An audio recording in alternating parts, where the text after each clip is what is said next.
boy. I'm a walkie-talkie.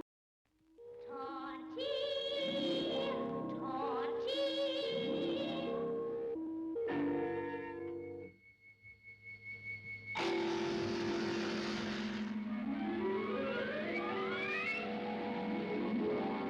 Torchy, torchy, the battery boy.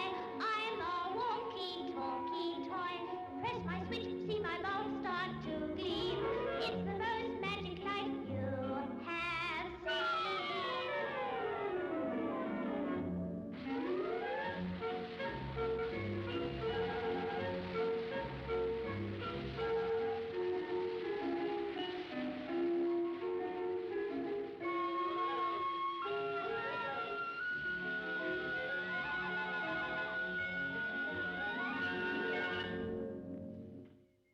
Torchy the battery boy is riding his penny farthing in topsy-turvy land. He hasn't got a bell on his bicycle, so he taps the ting-a-ling bird instead. Hello, Torchy. Are you going to laugh at me today? I will if you're funny. Well, I'll ask you a riddle. How many apples make 5? 5. Oh. What colour's an orange? Orange. Oh. You know all the answers. You better buy yourself a book of riddles, Pilliwig. Yes. That's a good idea. Do you know where I can get one? I don't, but when I go down to Earth, I'll bring one back for you. Thank you. But what can I do in the meantime? I mean, if I don't know any riddles, I won't be able to make the toys laugh. And I love everyone to laugh at me. Oh, dear. I'll be so miserable if nobody laughs at me. Oh, don't cry, Pilliwig. Oh, You stand on your hands. That always makes me laugh. oh, yes. Well, go on. Laugh. I'm trying to, but I can't. But you always laugh when I stand on my hands. I know I do, but I don't think it's funny anymore. Well, whatever can I do? I've got to have people laughing at me. Don't be sad, Pilliwig. I'll think of something. That night, as Torchy lay in bed in his pineapple house, he tried to think of a way of making the toys laugh at Pilliwig. It's jolly difficult to laugh at a clown if he can't do lots of tricks and ask riddles. Anyway, we know all Pilliwig's riddles, and we've seen his tricks hundreds and hundreds of times, and it's difficult to keep laughing at the same things. Poor Pilliwig. I don't know what he's going to do when he knows that none of the toys will be able to laugh at him anymore. The next day, the toys were cleaning their fruit houses. Hello, Flopsy. Aren't I funny? No, you're not.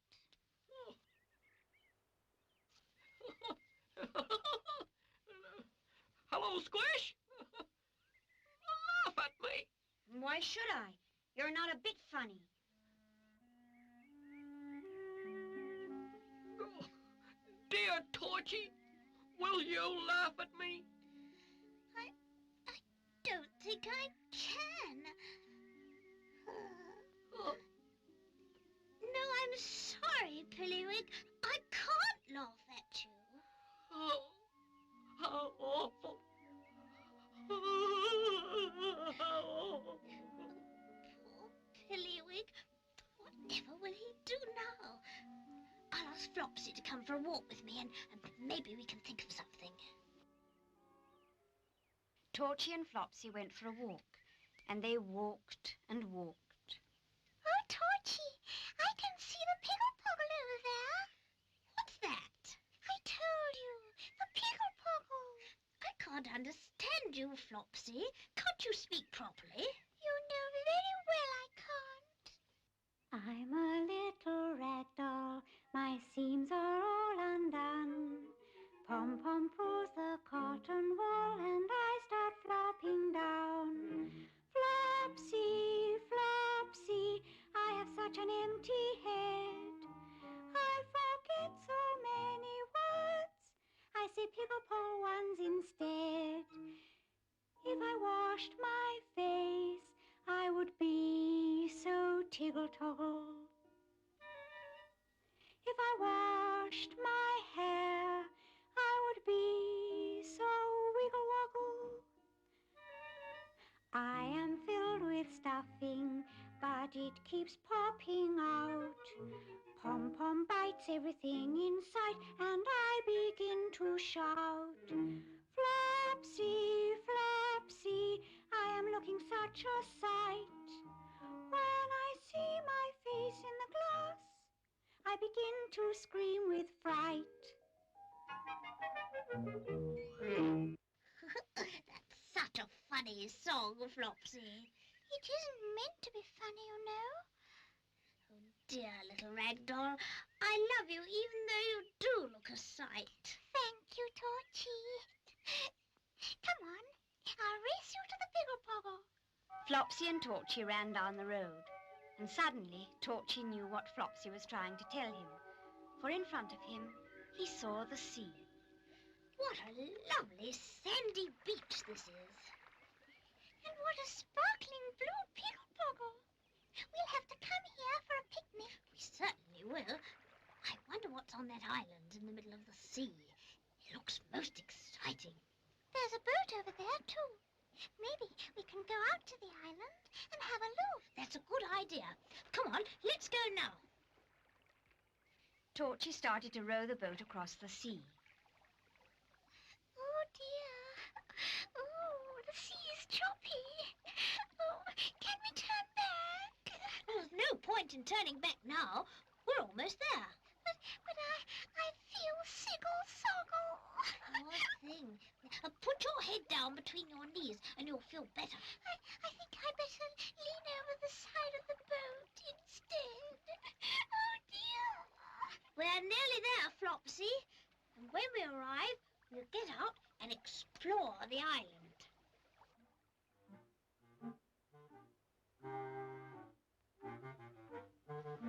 What a gloomy place this is. Everything looks very dark and miserable. Oh, I do hope there aren't any strange animals here. What is it? Oh, look. I can see footprints. Gosh, they must belong to a very big animal. Oh dear, we better get back to the boat. Oh, what's that? I just saw the bush move.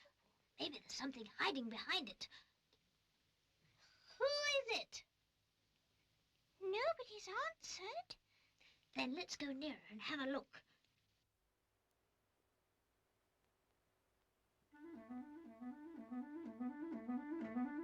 Thank goodness there's nobody there. Come on. Oh.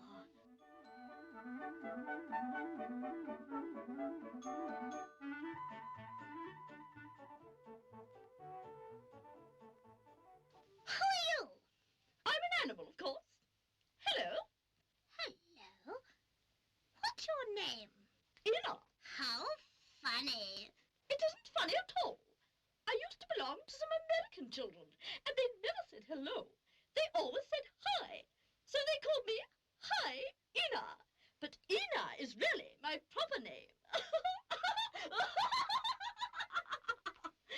Do you live on this island by yourself? Yes, and I'm very lonely. And I'm also very miserable. Every night I cry myself to sleep. If you're so lonely and miserable, why do you keep laughing all the time? I always laugh when I'm miserable, and I always laugh when I'm happy. You see, I'm a laughing hyena, and that's the only noise I make. Fancy that. Flopsy, come here. I want to show you something. What is it? Oh! Oh! Who are you? Oh,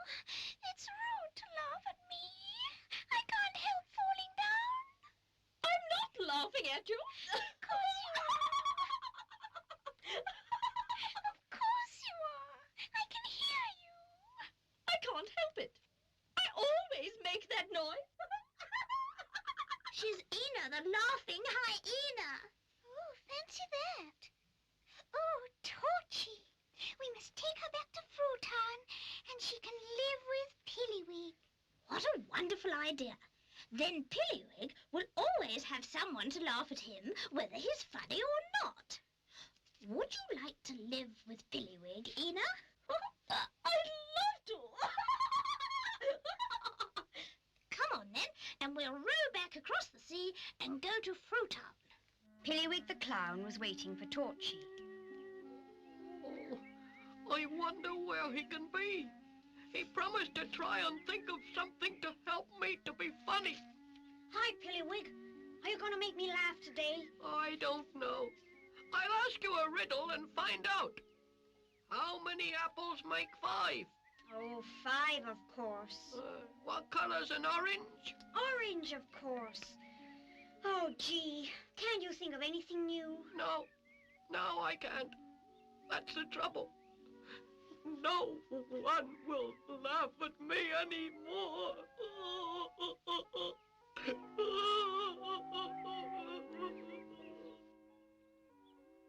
Don't cry anymore, Pilliwig. I found you a friend. I'm too miserable to have a friend. If I see anyone crying, I start to cry too.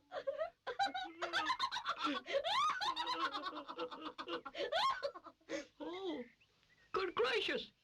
Oh, you're laughing at me.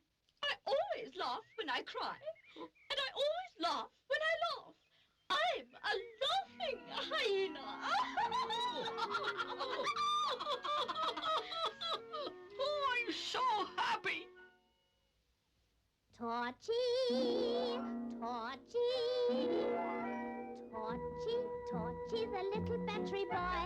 I'm a clever walkie-talkie toy with bright blue eyes and golden hair. I'm a magic beam that can shine anywhere.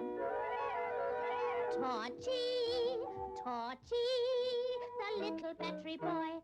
Torchy, Torchy, the battery boy.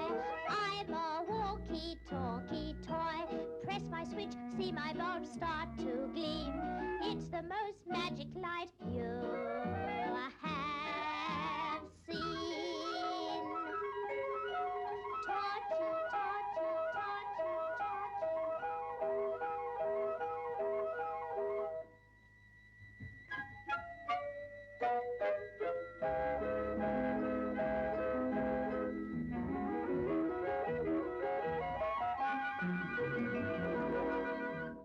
Torchy, Torchy, Torchy,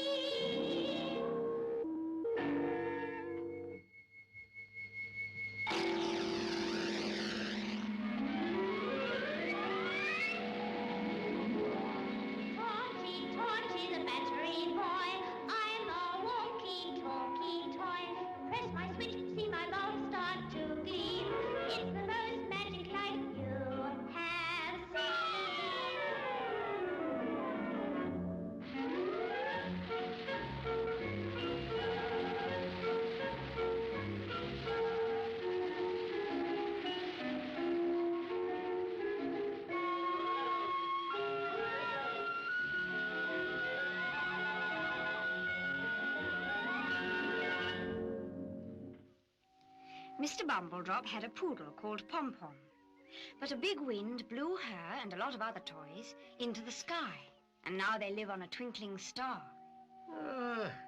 I wish Torchy would come down again. He usually flies here once a month to see me. Well, perhaps he'll be here soon.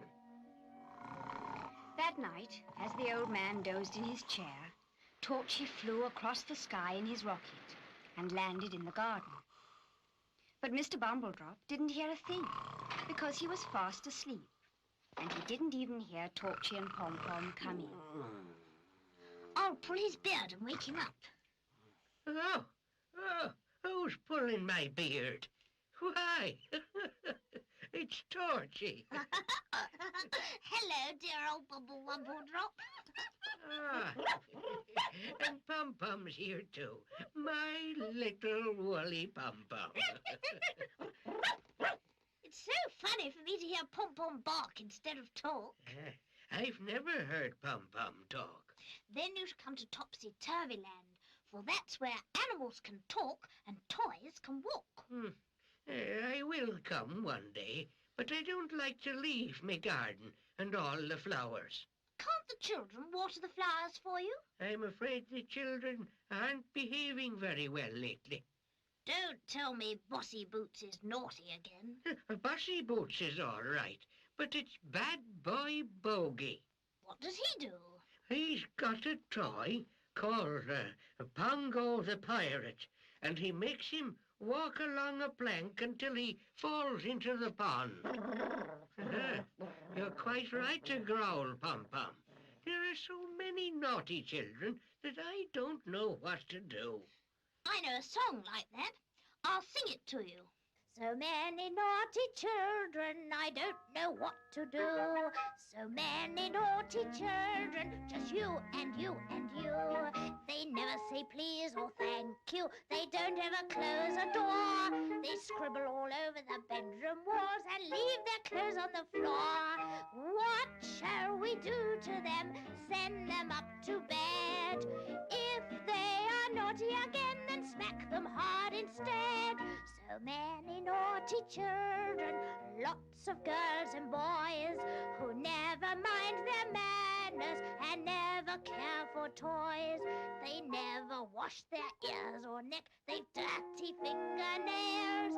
They pull the wings of butterflies and tie cans of puppy dogs' tails. In the morning, Mr. Bumbledrop and Torchy had just finished their breakfast when they heard Bogey come into the garden. What a horrid child Bogey must be. I think I'll take him up to Topsy-Turvy Land with me and teach him to behave. I wonder what mischief he's up to today. I look through the window and say, Now then, Pongo, I'll make you walk the plank.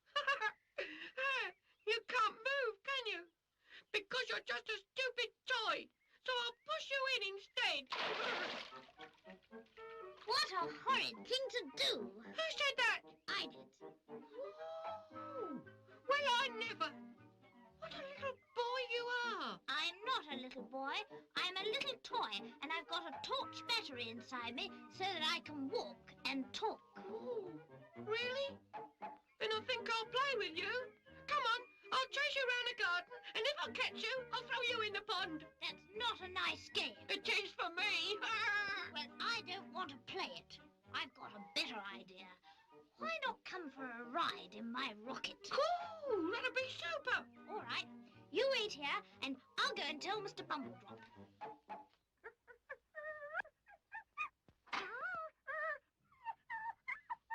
I'm going to take Bogey up to Topsy-Turvy Land in my rocket.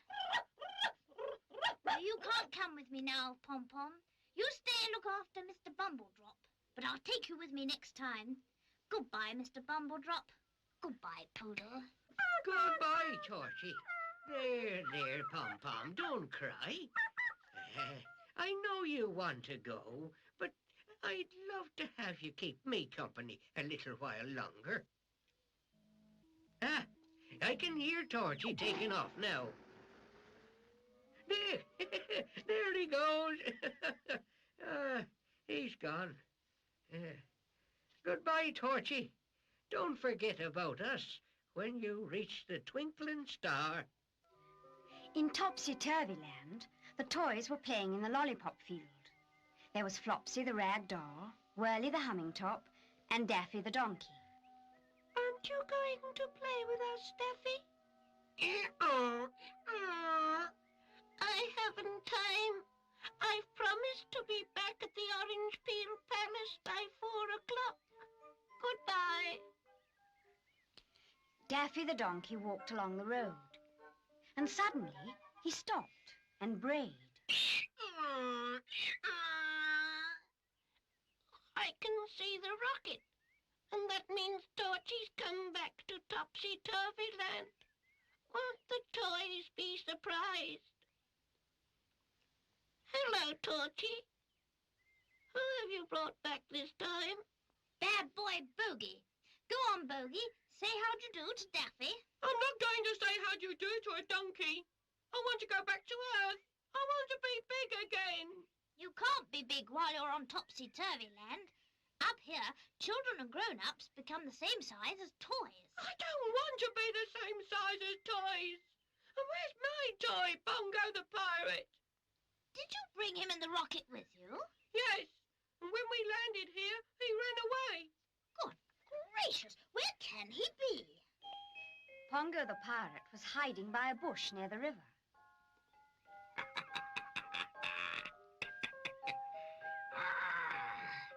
What fun it is to come to life.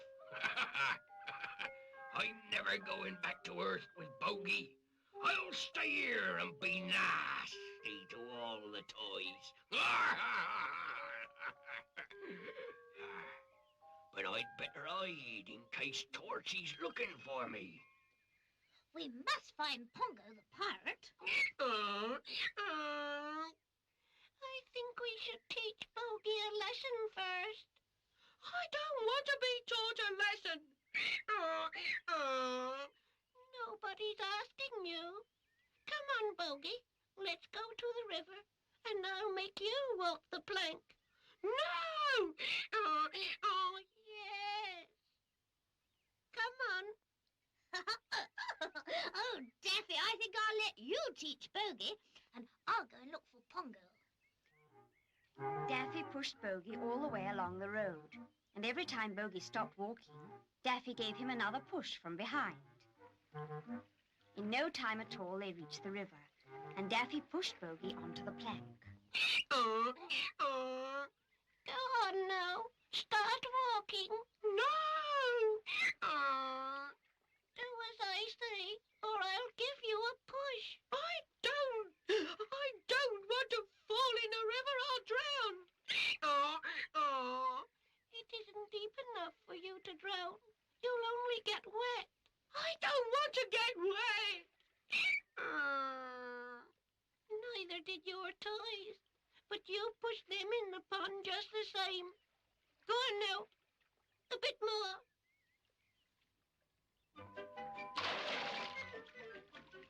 Help! Help! That'll teach you a lesson. Help me out, Daffy. I'm cold and wet. Why should I help you? You never pull your toys out of the pond. Oh, please save me. I'll never be naughty again. I'll drink all my milk and eat all my porridge. I won't hide cream buns in my bed. Do you promise to be good all the time? Yes, I promise. Very well then. I'll help you out. While Daffy was helping Bogey, Torchy was still looking for Pongo the pirate. Fancy having a pirate in topsy-turvy land. I'd better find him at once and make him go back with Bogey. Why, there you are, Pongo. Daffy the donkey is teaching Bogey how to behave himself, and as soon as he's good, you can go back to Earth with him. I'm staying here. Oh, but you can't. Oh, yes, I can. Now be off with you and stop bossing everyone around. Oh, I can see we're going to have a lot of bother with you. I'll go away now, Pongo, but I'll have a talk with you later. Going to have a talk with me, is he? We'll see about that. I had a terrible time when Bogey made me walk the plank. And now for a change, I'm going to make the toys walk the plank instead. But first of all, I'll have a little sleep. While Pongo was snoring, Torchy went to see Daffy and Bogey. I'm so wet and cold. Please take me home, Torchy. I can't take you today, Bogey. I want to see the other toys first. But you can stay in my pineapple house, and I'll take you home tomorrow. Bye-bye, Daffy. Thank you for teaching Bogey a lesson. Think nothing of it. Torchy took Bogey to his house, and the little boy went to bed at once. Oh, I'm nice and warm now, and I feel much better. I could almost be naughty again. What did you say? I don't think you've learned a lesson after all. And you'll have to stay in Topsy-Turvy Land one more week. No, bother. Torchy, Torchy, Torchy, Torchy, the little battery boy. I'm a clever walkie-talkie toy with bright blue eyes and golden hair. I'm a magic beam that can shine anywhere. Torchy, Torchy, the little battery boy. Torchy, Torchy, the battery boy. I'm a walkie-talkie toy. Press my switch, see my bulb start to gleam. It's the most magic light you have seen. Torchy, Torchy,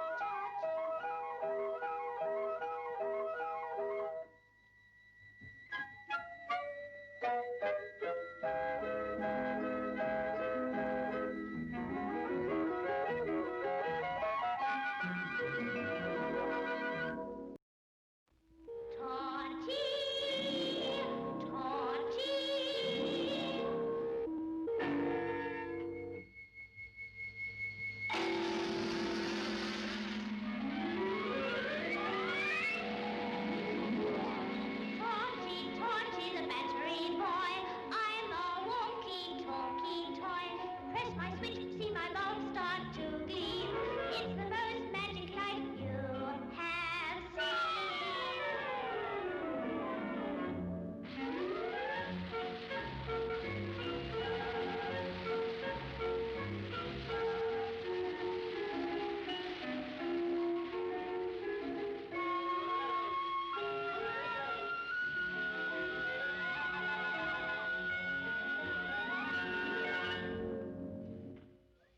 During the day, children play in Mr. Bumbledrop's house and garden.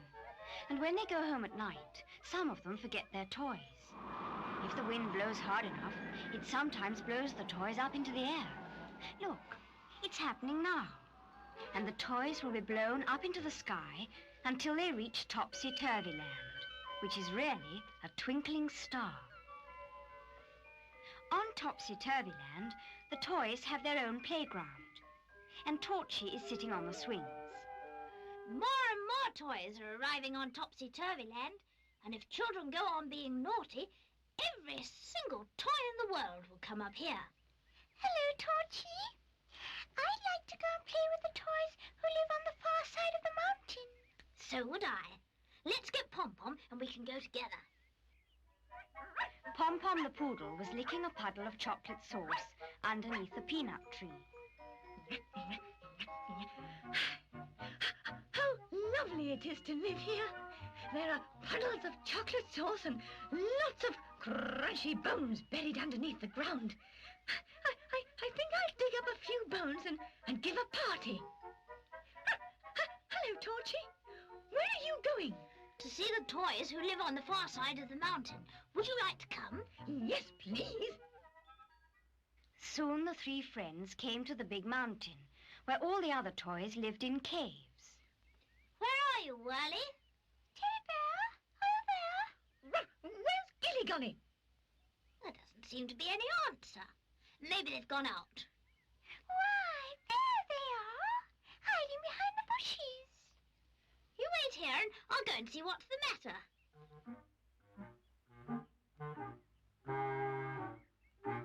Hello, Whirly. Why are you hiding? We're afraid to live in the caves. There's a big monster there. How awful! What are you going to do? One of us will have to go in and fight the monster. Gilly-Golly, You're the tallest gollywog in the world. I think you should go. I may be the tallest gollywog in the world, but I'm not the bravest. Of course you're brave. Go in. Why don't you go? I'm too fat. And I'm too afraid. Don't worry, Gilly-Golly. I'll go in. I'm not afraid of a monster. Look, there's smoke pouring out of the cave. The monster must be lighting a fire. Sure enough, smoke was pouring out of the cave. Good gracious. Whatever can the monster be doing? You'd better go and find out. Maybe Pom-Pom will come with me. She's got such a loud bark, she might frighten it away.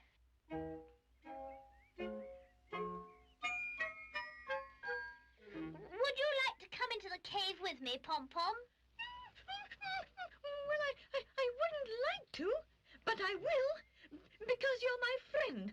That's very kind of you, Poodle. Oh, do be careful. We will. Torchy and Pom-Pom went into the cave, and they were both very frightened. It's cold and dark in here, and the smoke is making me cough. Listen to that.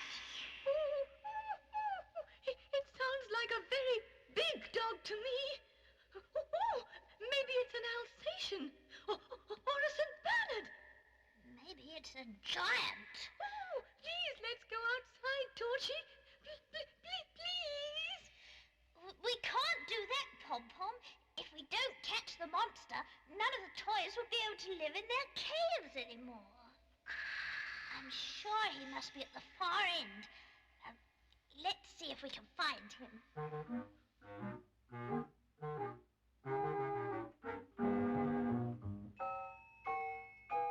Oh, Torchy, I'm afraid. Let's get out. In a minute. We must be near the monster now. There. What did I tell you?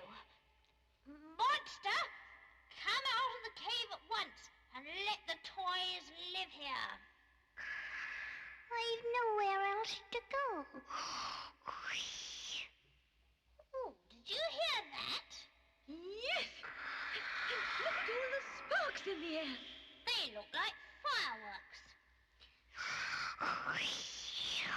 They're little bits of fire, and sometimes when I talk, I breathe smoke and flames.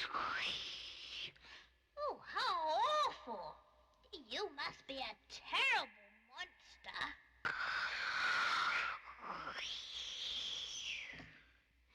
I'm not a terrible monster at all. I'm very lonely because no one wants to be my friend. I came into the caves because I knew the toys lived here. But when they heard me call, they ran away. Well, that's because of the spark when you speak. Come here and let me see you.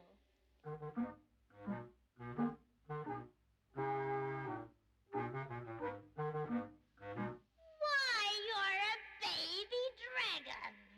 And what a pretty color green you are. What's your name? Sparky. How wonderful. I've never seen a dragon before. There aren't many of us left except in storybooks. I'm the only one in the world. That's why I'm so lonely. You see, I haven't another baby dragon to play with me.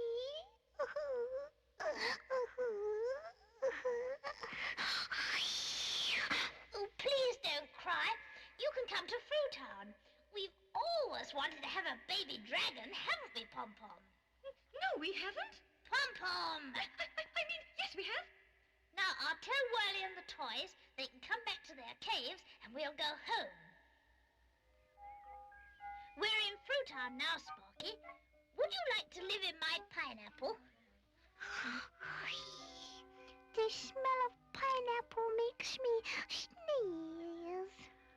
Would you like to live in my cherry cottage? Flopsy. I think I will. The dragon went into Flopsy's house and watched as she made the supper.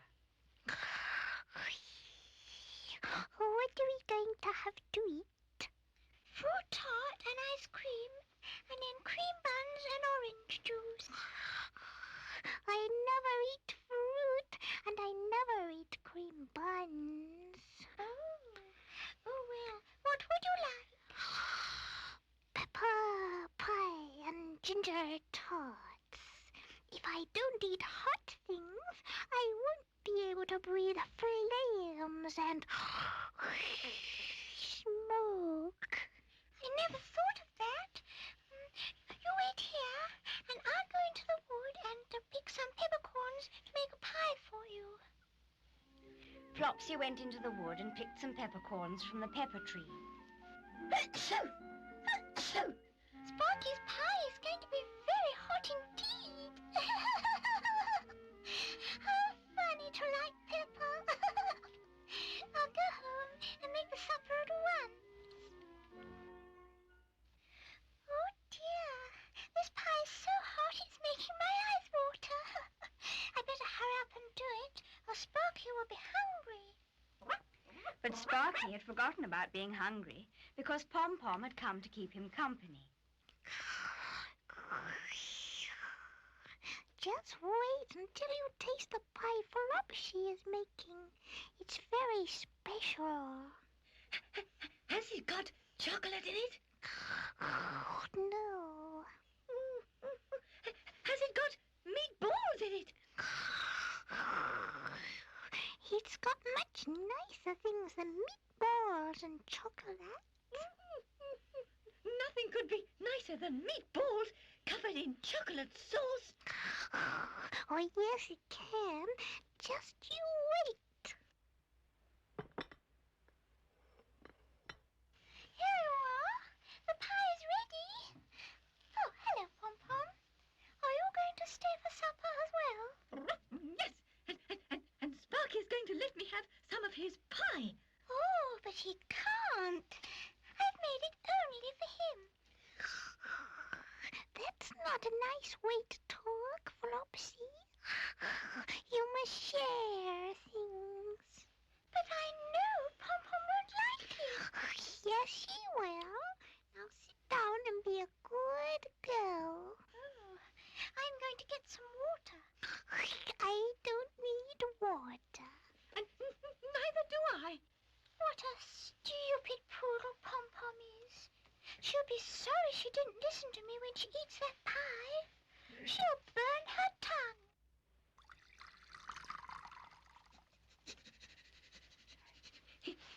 It smells wonderful.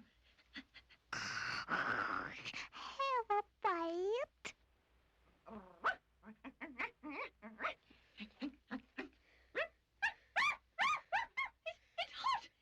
It's hot! It's hot! It's horrible! Help! Help! I'm burning inside! The water will make you cool.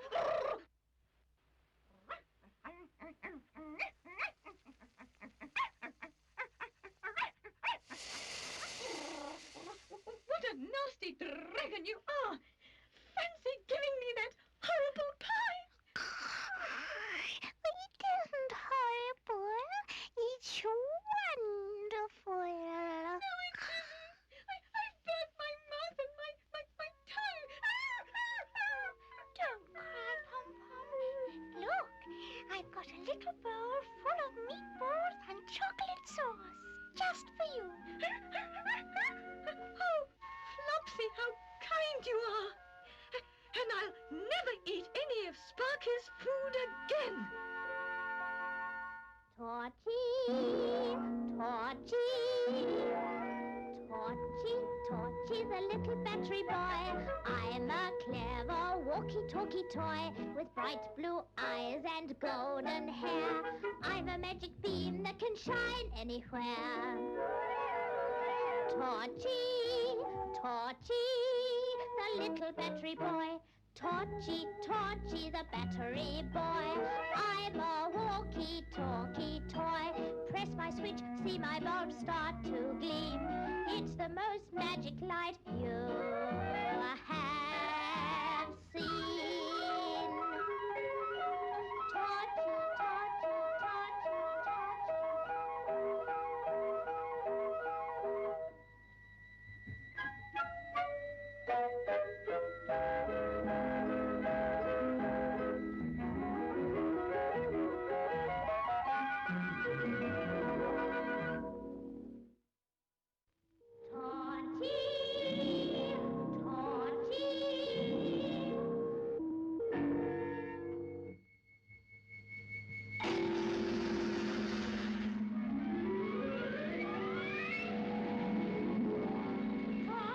Torchy, the battery boy. I'm a walkie-talkie toy. Press my switch and see my bulbs start to gleam. It's the most magic light you have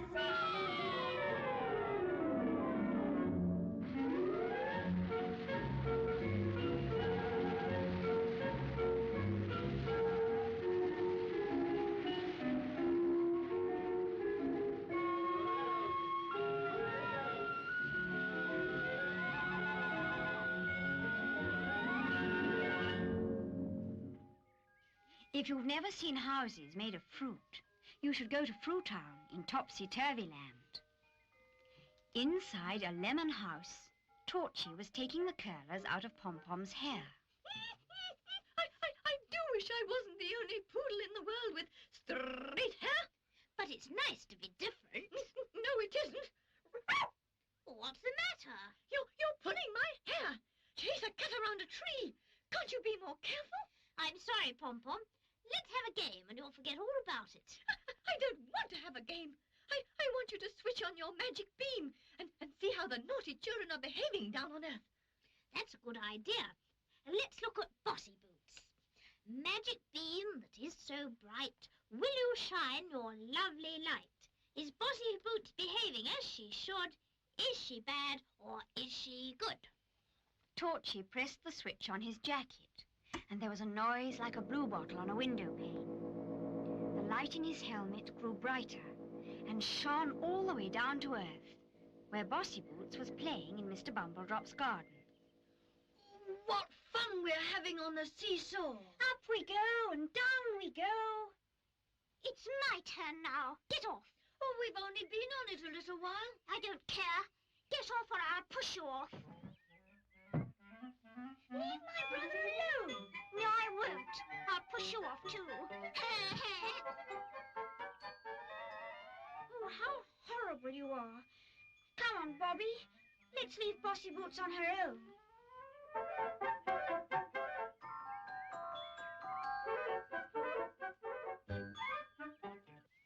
I'd much rather play by myself on the seesaw.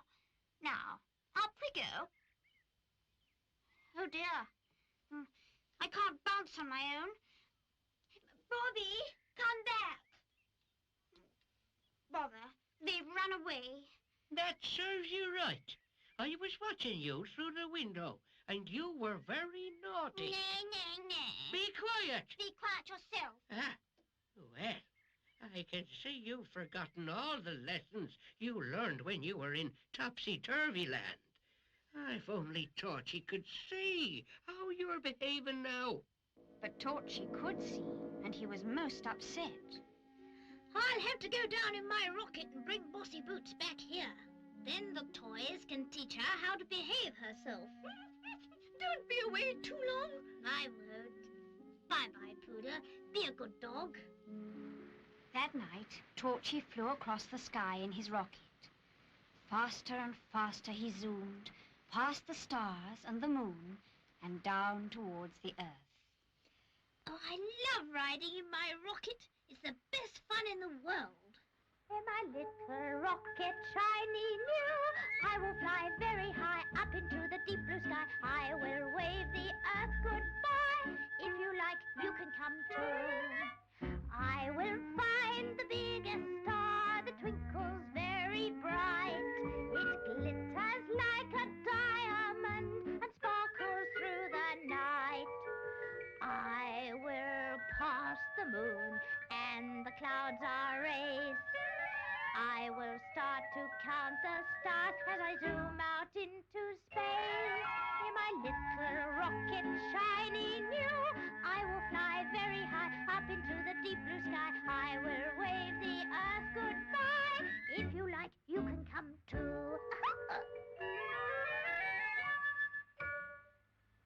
Hooray! I can see Mr. Bumbledrop's house. I'm sure he'll be very pleased to see me. Mr. Bumbledrop was asleep in bed when Torchy crept into the room and blew on his beard. Oh, what a cold wind on my beard.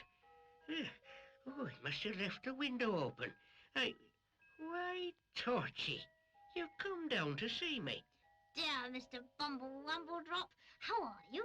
All the better now that you're here. Did you bring my little woolly pom-pom with you? Not this time. You see, I've come to fetch Bossy Boots because she's naughty again. She certainly is. But you'll have to wait until the morning. Now, lie next to me and have a sleep. The following morning, Bossy Boots was walking along the road holding a money box. My daddy gave me this money box so I could save my spending money. But I don't like putting money into a money box. I like to spend it. Oh, good morning, Mrs. Minnie Mouse. How's your little boy, Bogey? He's very good indeed. I don't know what's happened to him. He hasn't been naughty for weeks. That's because he went up to the twinkling star and the toys taught him how to behave. My, what nonsense you children talk. What's that in your hand? A money box. Oh, well, here's a penny for you to put in it. Bye-bye. Bye-bye, Mrs. Minnie Mouse, and thank you. I'm not going to put the penny in my money box. I'm going to spend it, and the money box will have nothing in it at all. That's not a nice thing to do, Bossy Boots. Money boxes should always have money in them. Oh, Torchy.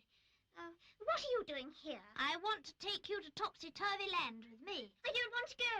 But the toys are going to have a lovely party for you. Oh, that's different. You should have said so before. Let's go in the rocket at once.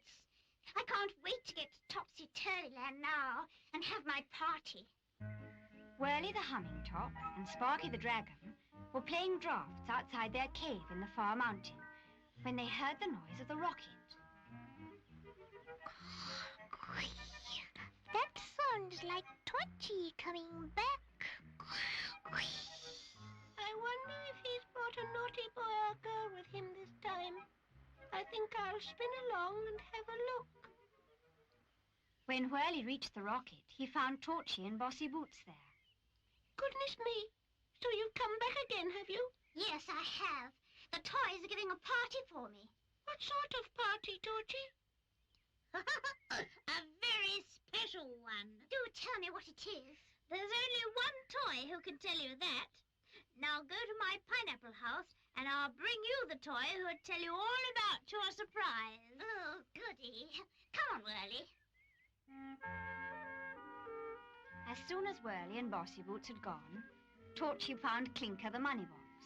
You needn't be afraid any more, Clinker. You're on Topsy-Turvy Land now, and you don't belong to Bossy Boots anymore. But when she finds me, she'll pick me up and... She can't pick you up. When children and grown-ups reach this twinkling star, they become the same size as the toys. Do you mean Bossy Boots is as small as I am? Yes. Come to my house and see for yourself. She's waiting there because she thinks the toys are giving a party for her. A party? Oh, Torchy, I'm so hungry. Bossy Boots starved me, you know. She was given lots of pennies and sixpences, but she never put them inside me. Clinker the money box, I'm very thin. I have no money inside of my tin.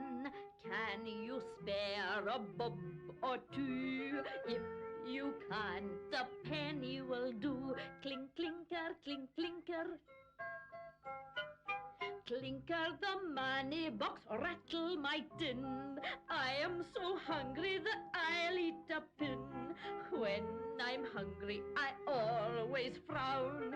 Can you give me half a crown? Clink, clinker, clink, clinker, looking for money.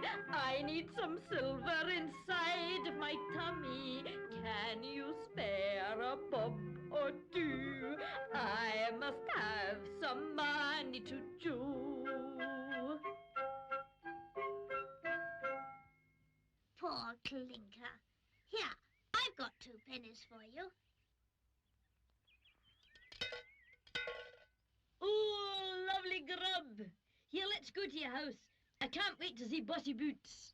Torchy said the toys were giving a party for me, but I can't see any cakes and sweets. Maybe he's left them in somebody else's house. I'll go and have a look. Oh, dear. I'm beginning to feel very hungry. I'd love some ice cream, or even a slice of bread and butter. Oh, I can hear the key in the lock. Is that you, Torchy? Yes, it is, and I've brought a friend with me. Why, it's my money box. Ha, ha, ha. How funny you look now you've come to life. And how funny you look now that you're the same size as I am. Don't you laugh at me, you stupid money box. Torchy, when are we going to have the party? All the food's in the playground. Well, what are we waiting for? Let's go there at once. We're at the playground, Torchy, but I can't see any food. It's all there in front of you. That's not food. That's a pile of money. Lovely grub, lovely grub. There's nothing I like better than a nice tasty penny or a salty sixpence. But where's my food? It's not your turn to eat today, Bossy Boots. You're going to be hungry instead. Why? Go on, Clinker, tell her. Because when I was your toy, you never gave me anything to eat. And today, I'm not giving you anything. Oh, what a lovely clinking noise I make. I want something to eat. It's no good crying, Bossy Boots. You'll have to stay hungry until you've learned the proper way to treat your money box. Aye, and when you've learned how to behave yourself, Torchy will take you back to Earth. Torchy, Torchy, Torchy, Torchy, the little battery boy. I'm a clever walkie-talkie toy with bright blue eyes and golden hair. I've a magic beam that can shine anywhere. Torchy, Torchy, the little battery boy. Torchy, Torchy, the battery boy. I'm a walkie-talkie toy. Press my switch, see my bulb start to gleam. It's the most magic light you have seen. Torchy, Torchy,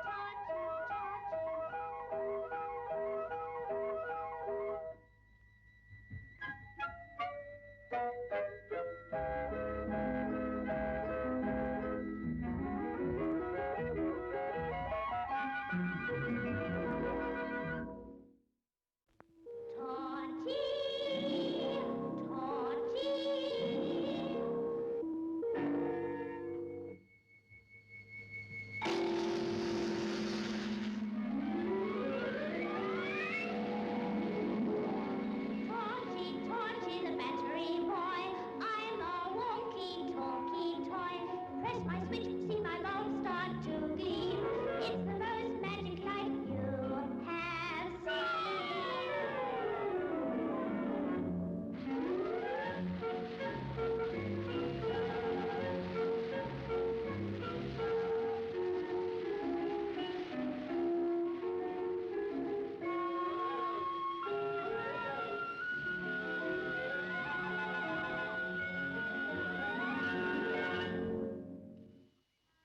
There's a new toy in Topsy-Turvy Land called Clinker the Money Box.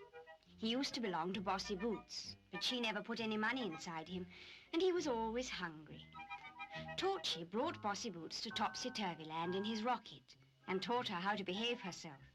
And when he took her down to Earth again, Clinker stayed behind. I think we've played here long enough, Clinker. What about going home for lunch? I don't eat food, you know. I only eat money.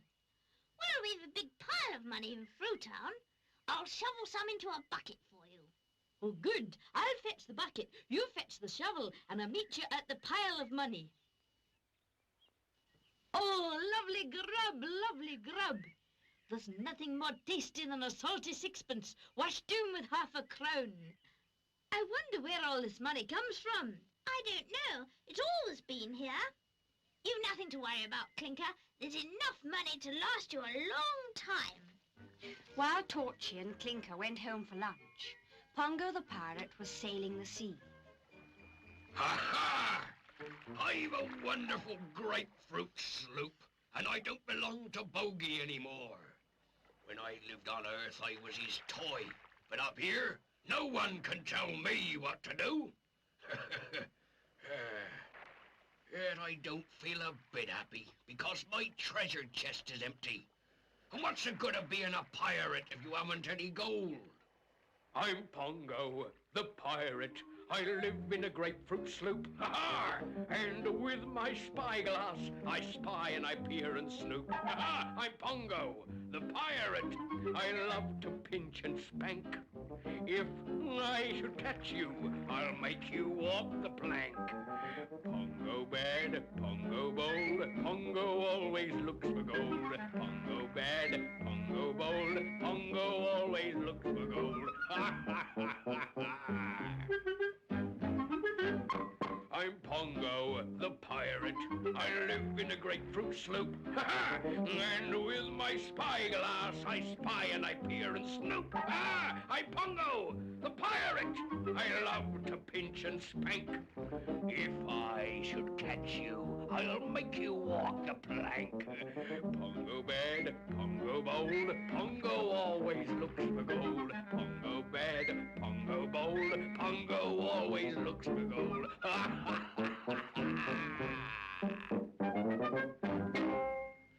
I'll wait until it's dark, and then I'll go to the Orange Peel Palace and see if King Dithers has any money that I can borrow. That night, Pongo the pirate crept up to the throne room.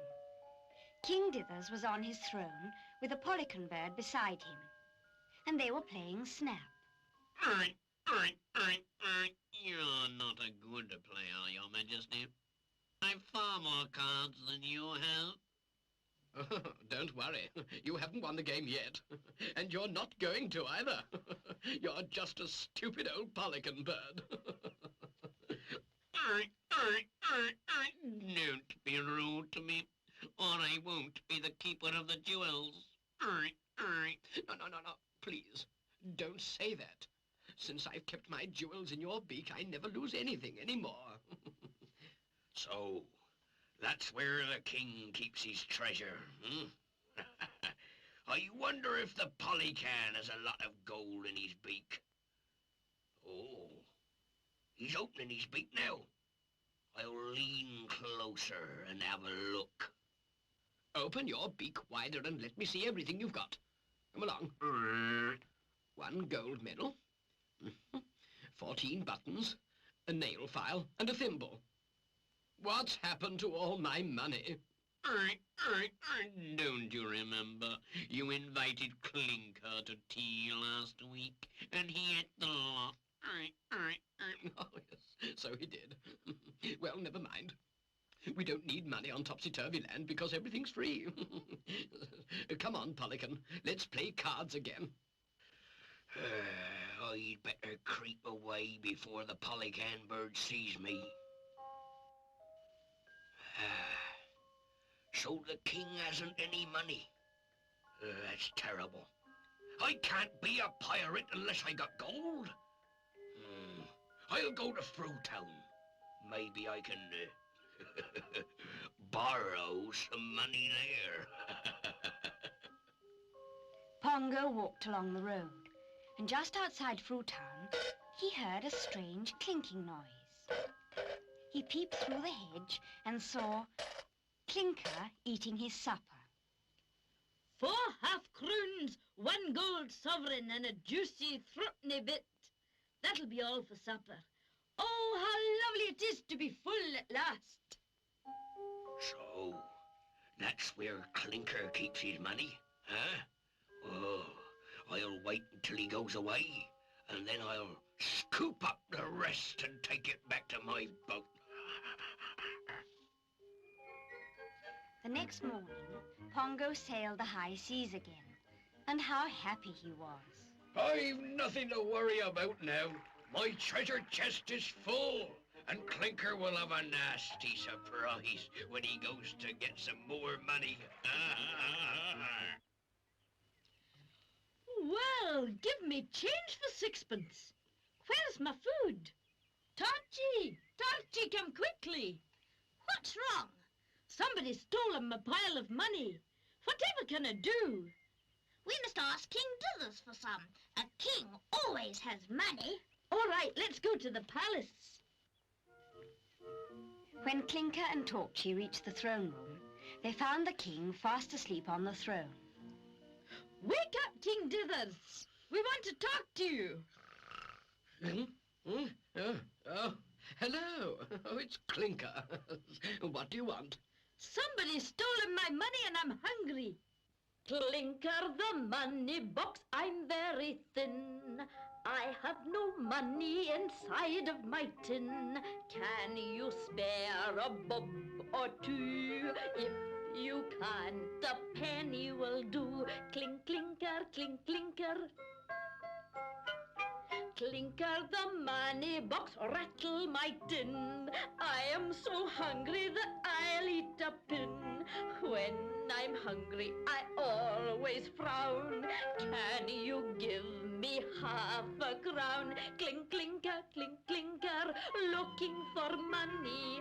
I need some silver inside of my tummy. Can you spare a bob or two?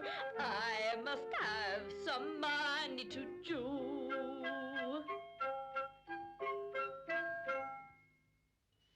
Well, Clinker, I'm afraid I can't help you. I hadn't any money at all.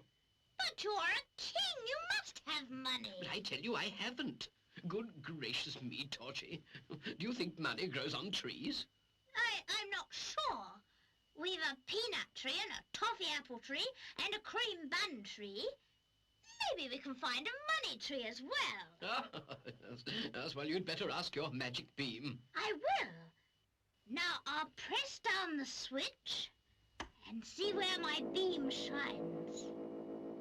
Oh, it's dancing out of the palace to the magic wood. And it's shining on a hole in the ground. Come on, Torchy, let's go. Bye-bye, Your Majesty. Torchy and Clinker reached the magic wood and looked at the hole in the ground. Why did your beam shine to this little hole? I don't know. Oh, look. There's a notice board here, and it says gold mine. Oh, a gold mine. That's just what I need. Let's go in. I'm sure we'll find lots of money here. We've been walking in this gold mine for ages and ages, and we still haven't found any gold. Your voice is making a funny echo. Ooh, I don't like it at all. What's that? It was a stone falling. Let's get out. Which way is it? The left or the right?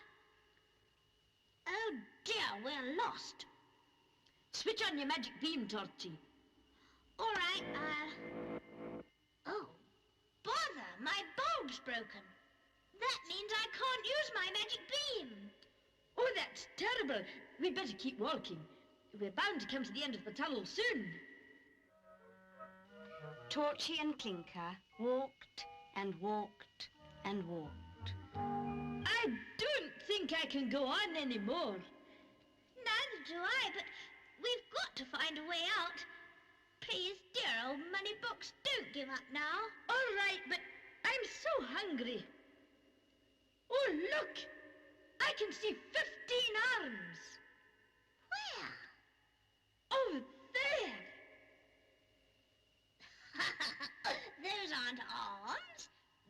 trunks of trees. And look, here's an old one that's hollow. So it is. Fancy trees having their roots in a gold mine. Oh, come on, Clinker. If we try and push our way up the tree, we'll be able to get out. Sure enough, Clinker and Torchy were able to climb out of the gold mine. How wonderful it is to be in the fresh air again. But I'm so hungry I can't stand up. I'm hungry too. Maybe there's some fruit on the tree that I can pick. Oh, Clinker! We found a money tree after all. That's why they have roots in the gold mine. How wonderful! Oh, shake the tree for me, Torchy. All right. Oh, what a happy money box I am. I'll never be hungry again.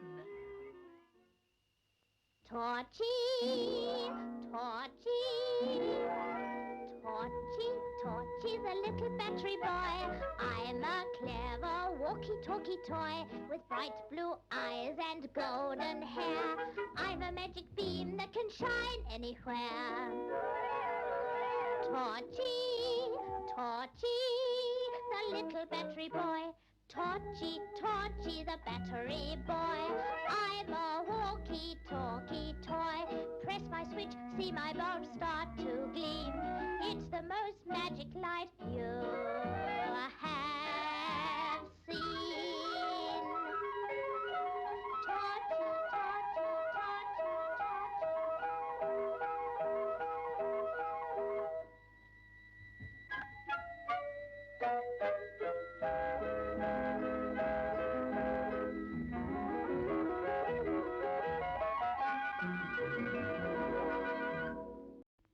Torchy, Torchy, Torchy,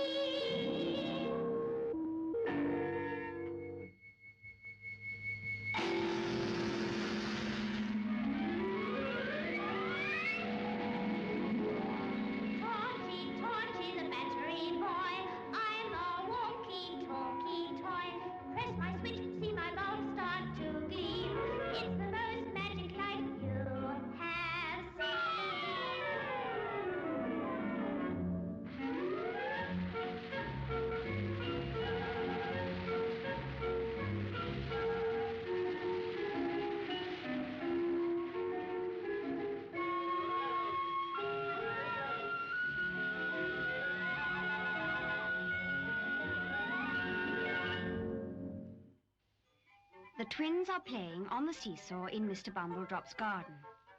He's a very kind old man, and he used to have a poodle called Pom-Pom.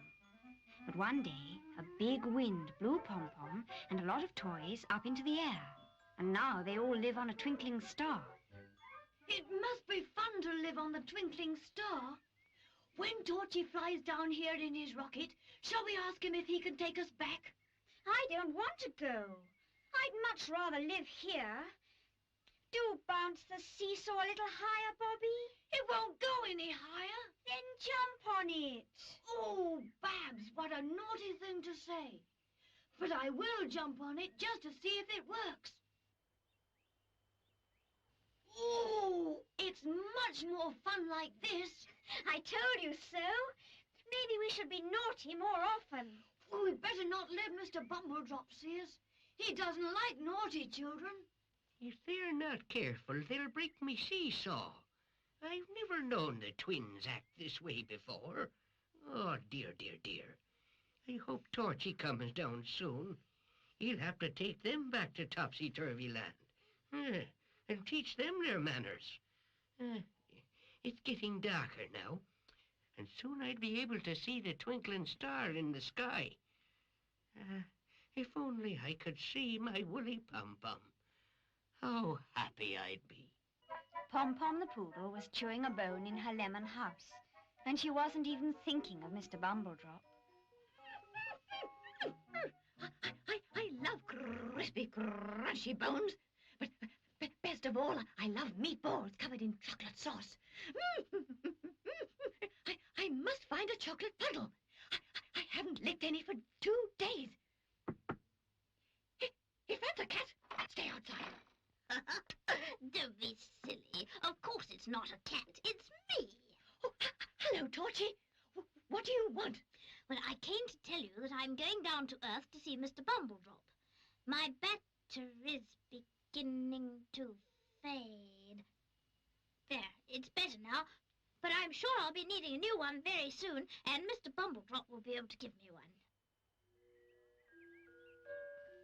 After Torchy had said goodbye to all the toys, he walked to the lollipop field where his rocket was standing, and he went inside, and then he turned on the engine.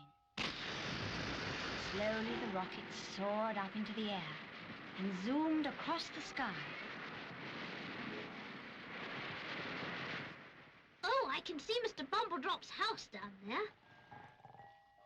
The old man was fast asleep in bed, and he didn't even hear Torchy come into his bedroom. Dear old Mr. Bumbledrop's fast asleep. I don't think I'll wake him up after all. I'll curl up next to him and wait until the morning.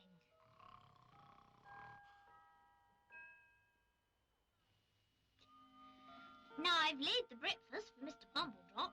Won't he get a surprise when he comes in and finds me here? I do hope he comes in soon. Oh, my battery's all right again.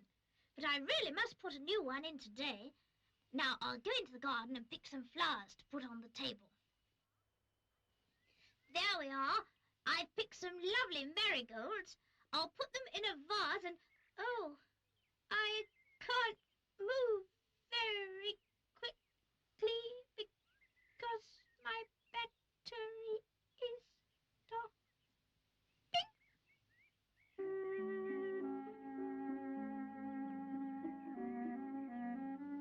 Torchy's battery had faded completely, and when that happens, he can't walk or talk like a real live boy.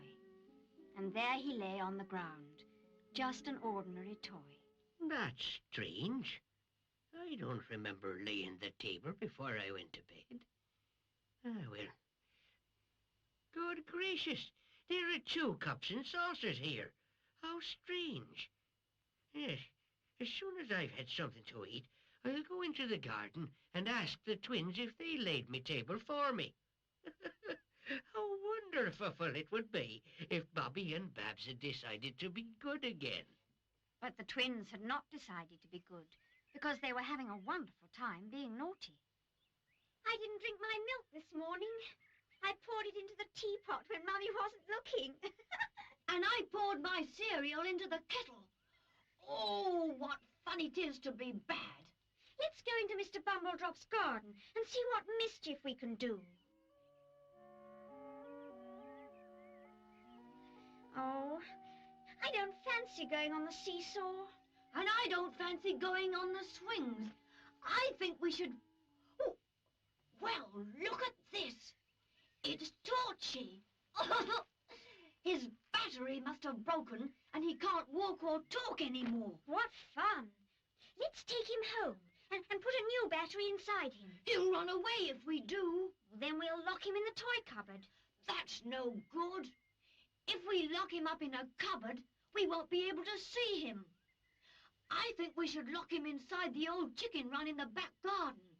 Then we can watch him and he won't be able to get away. What a good idea. Then I'll go down to the shop and buy a new battery and I'll meet you in the garden. All right. I'll take Torchy away quickly before Mr. Bumbledrop sees him.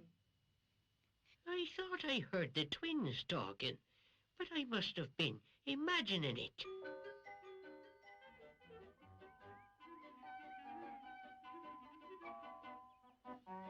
No, I wasn't.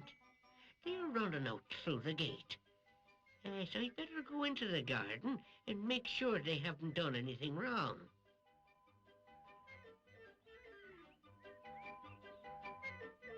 But what's this on the ground? Why, it's one of Torchy's buttons. Oh, how terrible. I'm sure Torchy's battery faded, and he must have been lying in the garden all night. The twins must have picked him up and taken him home with them. Ah, poor Torchy. I'd better go and save him. battery, Bobby. Oh, what fun we're going to have. Let's put it inside Torchy right away and then put him inside the chicken run. All right, give me the new battery. Let me out! Let me out at once! No, we won't. You'll have to live with us forever. I don't want to stay here. I can't help that. You're not coming out. You wait here, Babs. I'm going to get a padlock for the door. Don't worry, Torchy. We'll only smack you once a day. You won't smack him at all, you naughty girl. Be off with you, or I'll smack you. Oh, Mr. Bumbledrop, I've never heard you shout before. Dear Bumbledrop, thank you for finding me. I flew down from the twinkling star last night, and this morning I went into the garden to pick some flowers where my battery stopped I working. keep warning you to be more careful with your battery, Torchy. One day something terrible's going to happen to you. Now then, yes, I'll take you out of this awful place, and we can go home. I only came down to get a new battery, and now I want to go back to Topsy-Turvy Land. Yes, you'd better take the twins with you, and the toys can teach them their manners. It's going to be hard to get them into my rocket. They won't want to go to Topsy-Turvy Land now. If the twins say may go into the rocket, they might follow. Oh, will you really come into the rocket? All the toys would love you to come up to Topsy-Turvy Land.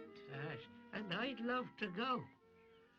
Now, if you do exactly as I say, we'll get Bobby and Babs into the rocket quite easily. Come here. And I'll whisper. What a good idea! You are clever. I wish Mr. Bumbledrop hadn't found Torchy. He's a stupid old man. Why, there he is now, fast asleep beside the rocket.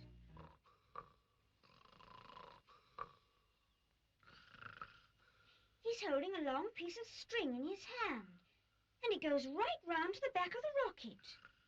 I'll see what's on the end of it.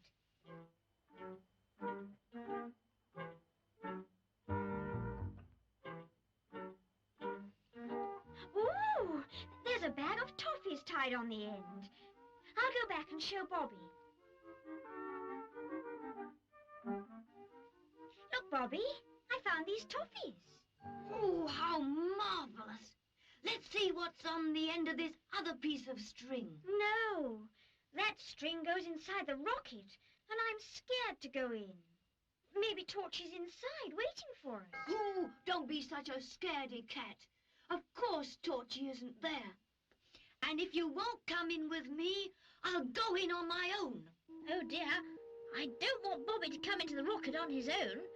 I want Babs to come as well. Well, Babs, are you coming with me or not? Oh. You're just a scared girl. I'm not a scared girl, and I will come with you. Hooray! I can hear them coming into the rocket. I hope Mr. Bumbledrop remembers to follow them. As soon as the twins had disappeared into the rocket, Mr. Bumbledrop stood up. But he was so excited that he forgot to go in himself. They must all be in by now. I'll push the button and the doors will close. Don't fly away yet, Torchy. Wait for me.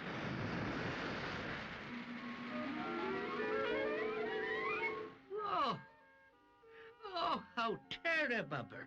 The rocket's disappeared and I can't even see it in the sky anymore. Well, I'll have to go with him next time. But I do hope he teaches those twins how to behave themselves. Torchy, Torchy, Torchy, Torchy, the little battery boy. I'm a clever walkie-talkie toy with bright blue eyes and golden hair. I've a magic beam that can shine anywhere. Torchy, Torchy, the little battery boy. Torchy, Torchy, the battery boy. I'm a walkie-talkie toy. Press my switch, see my bulb start to gleam. It's the most magic light you have seen. Torchy, Torchy, Torchy, Torchy.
Torchy is flying in his rocket back to Topsy-Turvy Land.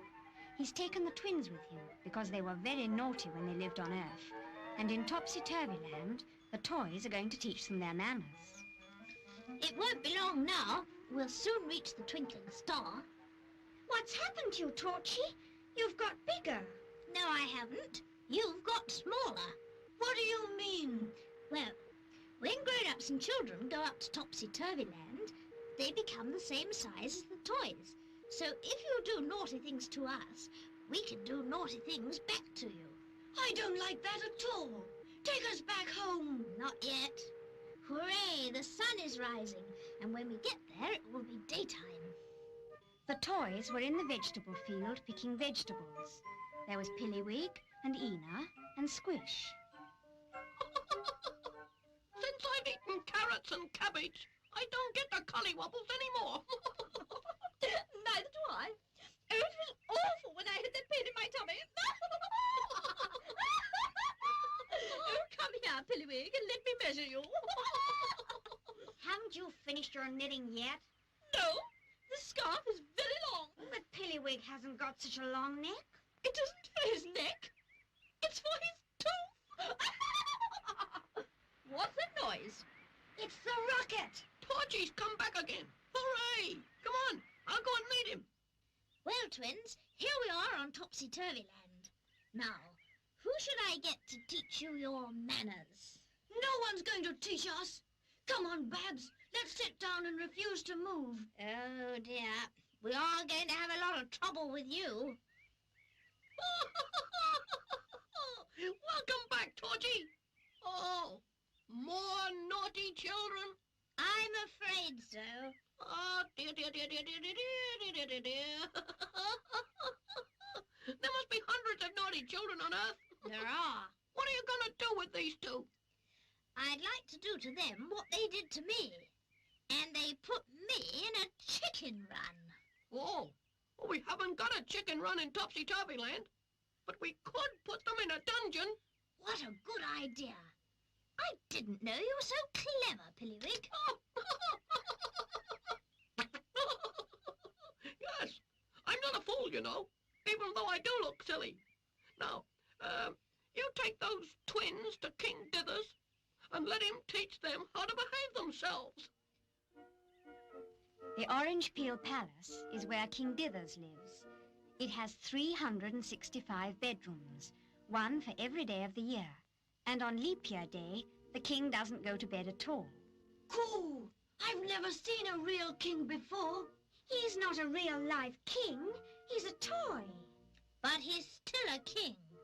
Now then, both of you, sit down there and don't say a word.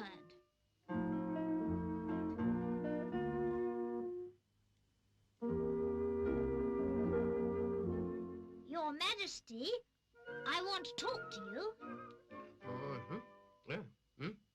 well, who's I? Who's woken me up? Oh, why, it's Torchy. So what do you want to do for me? I mean, what what do you want me to do for you? Oh, dear, what do I mean? I've brought you twins, and I want you to teach them how to behave. What fun. I'll put them in the dungeon. Thank you, Your Majesty.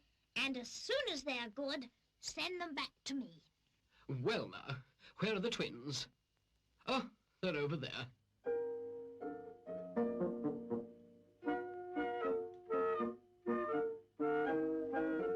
Good gracious me, you do look alike.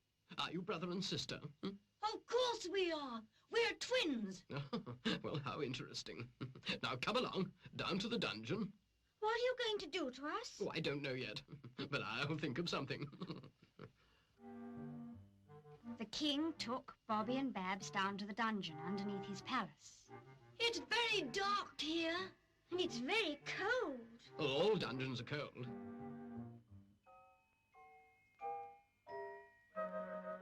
Ah, here we are. Now, I'll open the door and lock you up. Come along. Come out of the dungeon so that I can lock you in. I mean, come into the dungeon so that I can lock you out. Oh, gracious me, how dithery I am today.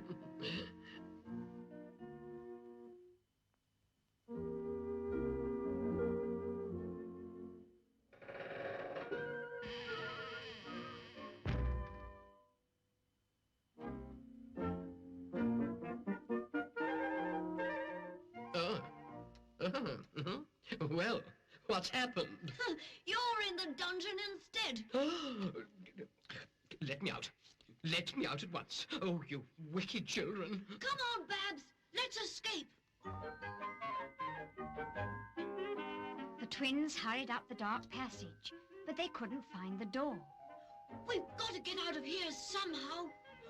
Oh, look. I can see a long handle. Maybe if we pull it, we'll find a trapdoor, and we'll be able to escape.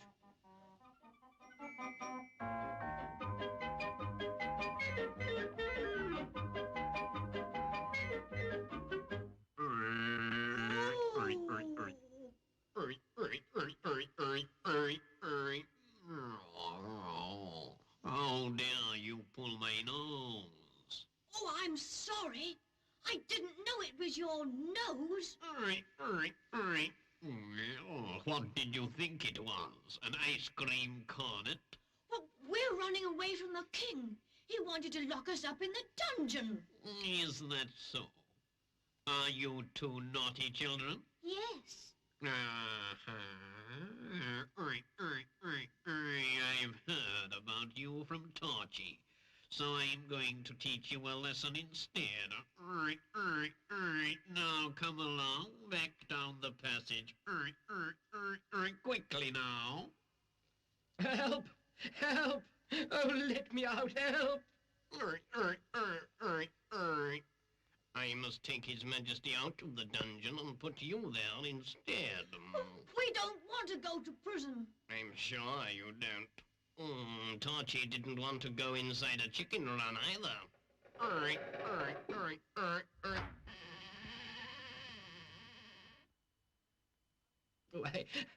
I must find those children.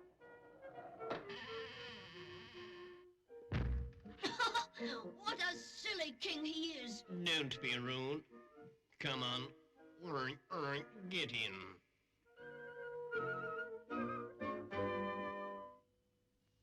Now then, what would you like to eat? Roast beef and Yorkshire pudding. Fried fish and chips. Well, you'll have bread and water instead. You're a horrible bird. No, I'm not. I'm Pelican, clever Pelican. Whatever you can do, Pelican. I'm not a fish, and I'm not a bird. When I sing, It's the funniest thing you've heard, for Polly can keeps everything in his beak. That is why poor Polly can't speak.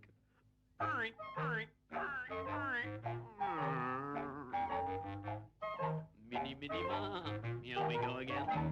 I'm Polycan, clever Polycan.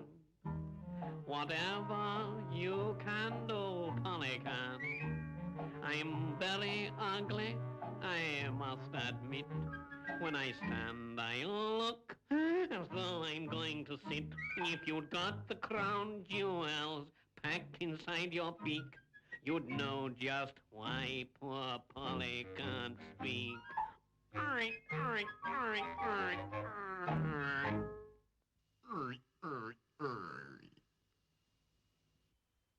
Now don't run away, both of you. And I'll bring you your bread and water as soon as I've had my roast beef and Yorkshire pudding. It's horrid to be in prison. I know it is. Whose idea was it to be naughty? Yours. No, it wasn't. It was yours. And I'm never going to listen to you anymore. Oh, you horrid boy. And I'm never going to listen to you anymore. I want my mummy. I want my mummy. Do be quiet. King Dithers doesn't like to hear anyone cry. I won't be quiet. I want my mummy. And I want my mummy too.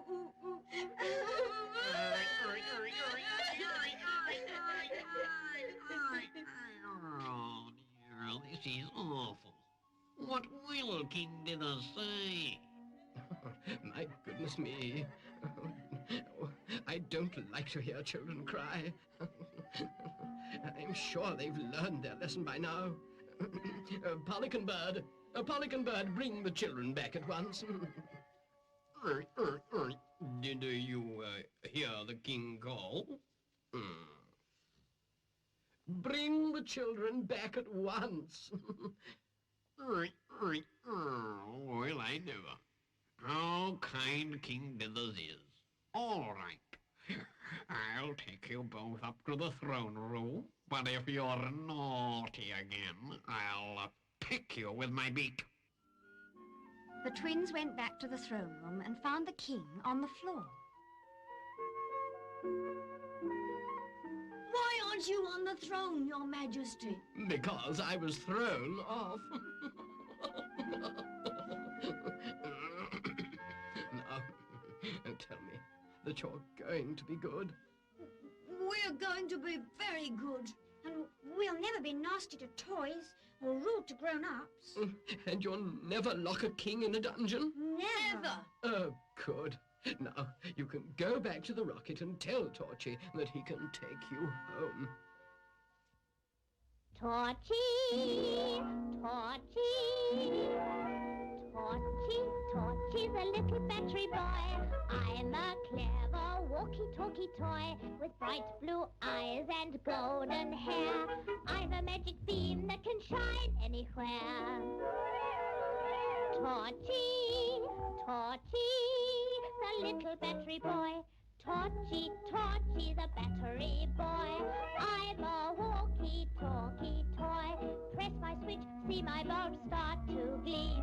It's the most magic light you have seen. Torchy, Torchy,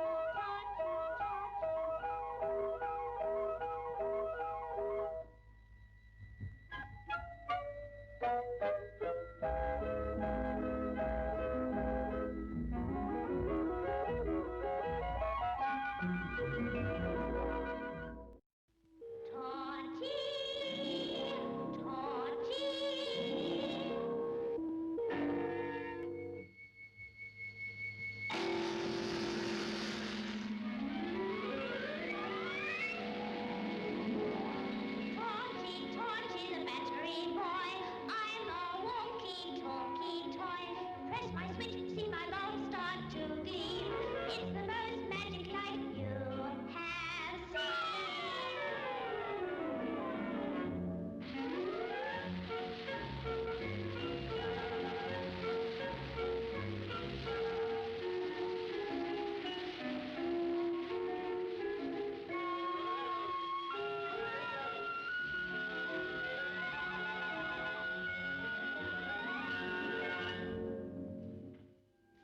Torchy the battery boy is living with Mr. Bumbledrop, and he can't fly back to Topsy-Turvy Land because he hasn't got a rocket anymore. You must have had a terrible storm on Topsy-Turvy Land the other night. It was a hurricane, and it blew me all the way down here. That's why I left my rocket behind. Never mind, Torchy. I'll build you another one, and you'll be able to fly back. Although, I don't know why you won't stay here with me. But I like Topsy-Turvy Land. Look, Mr. Bumbledrop, I'll switch on my magic beam and ask one of the toys to sing you our special song. Torchy pressed the switch on his jacket, and the light in his hat shone all the way up to the twinkling star, where the toys were in the playground. Oh, what a bright light in my eyes. It looks like Torchy's magic beam. It is my magic beam. Good gracious, that's Torchy. Where are you? On Earth. When are you coming back? As soon as I've got a new rocket. But I want Flopsy to sing the Topsy-Turvy Land song so that Mr. Bumbledrop can hear it. Oh, all right. In Topsy-Turvy Land, you can do whatever you want. If you don't eat your greens, then there aren't any scenes, and no one says that you can't. In Topsy-Turvy Land, where I sing strawberry snow, and there's only one rule, that you don't go to school, and no one ever says no, oh no, oh no, no one ever says no.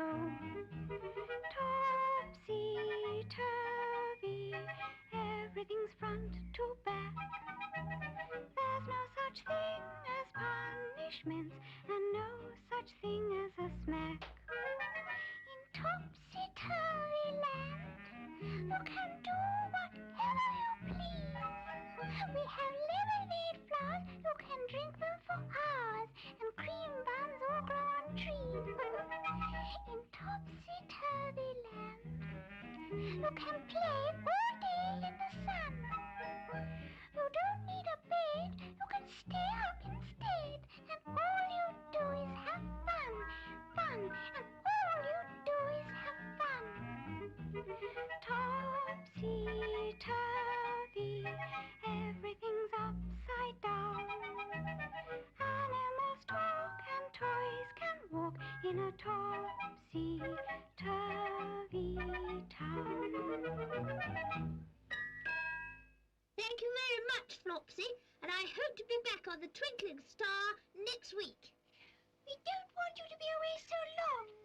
If Mr. Bumbledrop's going to take a week to make you a new rocket, why don't we fly down in the old rocket and bring you back here straight away? That's a good idea. But who can fly my rocket? Pom-Pom's flown it once before, and I'm sure she could fly it again. That's wonderful. I'll turn off my magic beam now, and I hope to see you soon. Goodbye. Goodbye. Now I'll go and ask Pom-Pom to fly the rocket down to Torchy at once. I can hear her licking a chocolate puddle somewhere, so she must be near. She's probably in the lollipop field. Don't be long, Sparky. Pom-Pom had licked up a large chocolate puddle and wasn't feeling very well. I do feel sick. I think I'll go to bed. Hello, Pom-Pom. I want you to fly the rocket down to Earth and bring Torchy back. Well, I'd love to help you, but I'm much too ill. I'm going to be sick. Oh dear, Pom-Pom's no good now. I wonder who can fly the rocket. I'll go and ask the king of Topsy-Turvy Land. Kings know the answer to everything. Kings don't usually cook, but I love making toast. Now I'll spread some butter on it. Oh dear, it doesn't spread very easily. Oh, How silly I am. I'm using a spoon when I should use a cup. Good afternoon, Your Majesty. Are you brave enough to fly a rocket? Of course I am. But why do you want me to fly a rocket? Because we want to bring Torchy back to the twinkling star. Pom-Pom's feeling ill, and all the other toys are afraid to go in the rocket alone. Well, don't worry anymore. I'm the king and I will help you. Take me to the rocket... the racket... You're the ditheriest king I've ever met. Well, I want the pelican bird to come with me. He's very clever, you know, and keeps my jewels in his beak. All right. I'll take you both. The Pelican Bird and King Dithers went into the rocket, and as Sparky watched, he heard the engine go on. Before he could say fire and flames, the rocket had disappeared into the sky. I've never flown before. What a lot of buttons there are. Don't turn the wheel the wrong way. I like turning the wheel. Around to the left and round to the right, up and down all through the night. We will reach the earth quite soon. Goodbye, stars, and goodbye, moon. But I'm afraid it wasn't goodbye to the moon, because King Dithers turned the wheel the wrong way round. And instead of landing on the earth, the rocket landed on the moon. Well, what a funny place this is. Oh, I've never known the earth to be so cold. We're not on the earth. We are on the moon. But I thought the moon was always bright. So did I. It always lights up the earth when the sun goes to sleep. Well, it can't be lighting up the earth because the moon's as dark as night. Let's go and explore. If anyone tells you the moon is made of green cheese, don't believe them, because the cheese wasn't green at all. It was lovely and ripe and golden. Oh, Polycan, look at that windmill made of cheese. I wonder if anybody lives there. Let's have a look.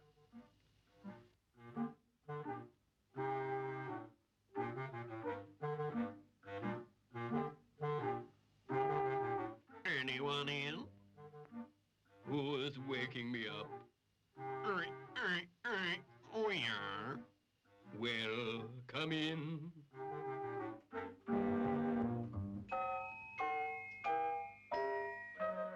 Good gracious, who are you? I am the man in the moon. I don't believe it. I can't help that.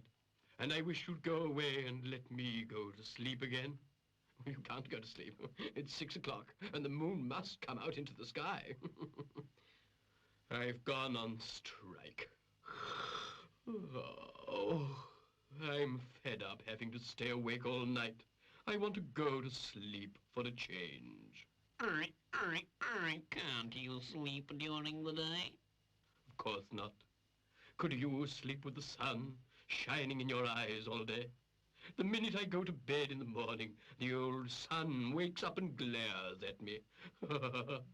I can't find a bit of darkness anywhere, so I've got to sleep at night. Oh, this is dreadful. If the moon doesn't come out, no one will be able to see anything down on Earth. Oh, dear. What can we do, Polycan? I'll go out and have a look around. The Pelican Bird walked all over the place, but couldn't find anything to help the man in the moon. It's cold. I'll go into the rocket and sit down.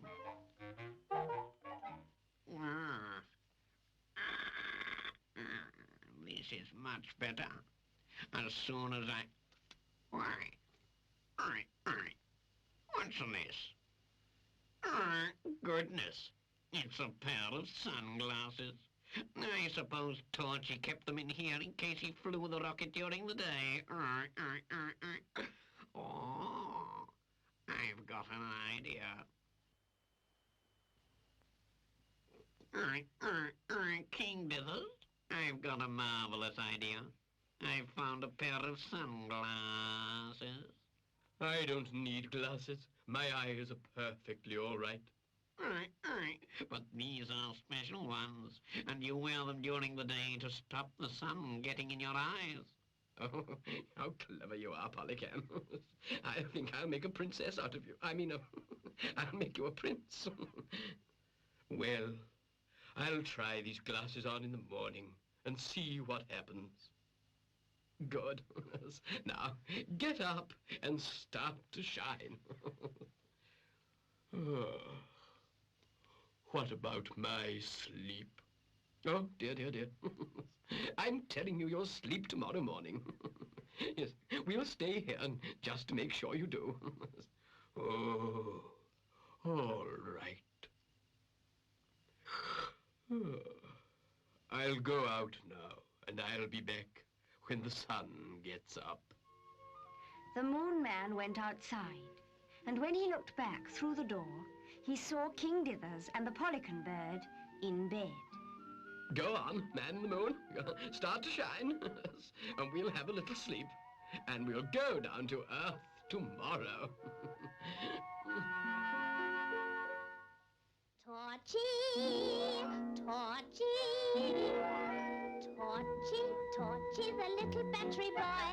I'm a clever walkie-talkie toy with bright blue eyes and golden hair.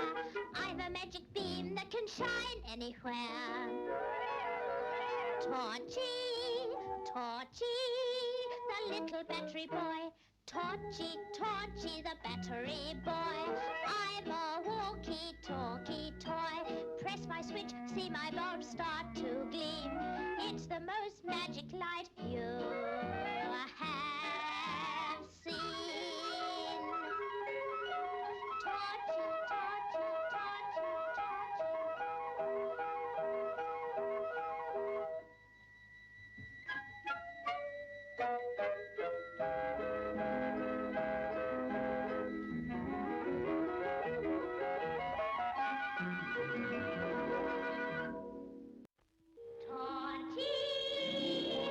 Torchy, Torchy,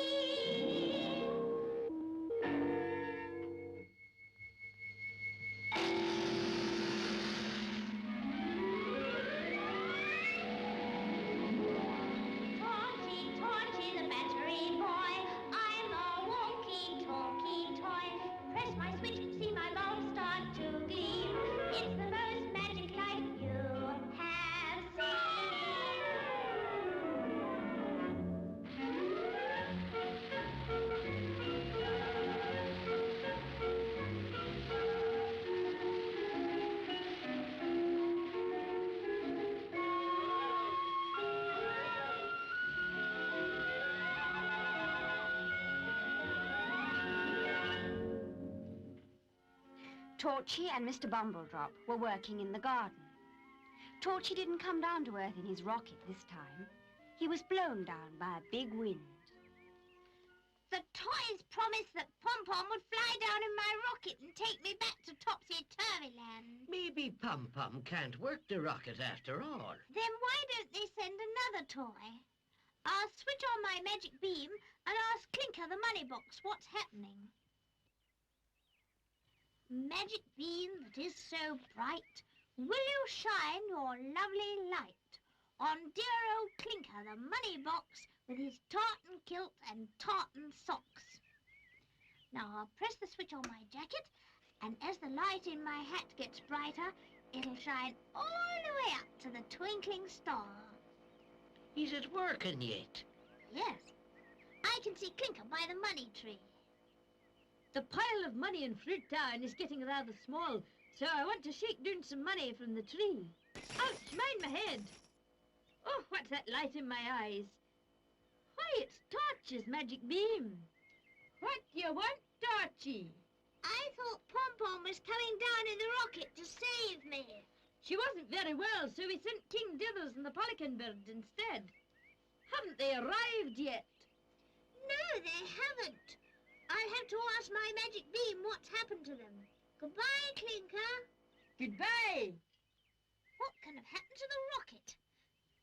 Magic beam that is so bright, will you shine your lovely light? My rocket is lost and must be found. So dancing beam, shine round and round. Your beam's working again. Oh, what a clever old man I was to make a little toy and put a battery inside him. Where's your beam shining to this time, Torchy?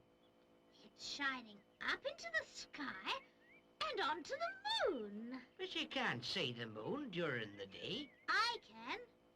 Oh, my beam is magic, isn't it? And I can see a windmill made of cheese. Why, everything's made of cheese. There's a gorgonzola daffodil. What a funny smell it must have. Cheddar cheese grass and a cream cheese pond. I'd better go inside the windmill and see who's there. Why, King Dithers and the pelican bird are lying in bed. Don't take up so much room, Your Majesty. What's that? Oh. Hi, it's Polycan. Oh, dear. What a lovely sleep I've had. Wake up, bird. It's morning already, and here comes the man in the moon. What a busy night I've had. There weren't many stars out, so I had to shine extra brightly. Now get out of bed. I want to go to sleep. I never knew there was a real man in the moon. Oh, what fun. I must watch and see what's happening next. Oh, dear. I knew I couldn't sleep. The sun is shining in my eyes. It's all your fault, King Dithers. I told you I wanted to sleep during the night and not during the day. Yes, I know that. But I keep telling you, if you sleep at night, the moon won't come out. And you've got to have a moon.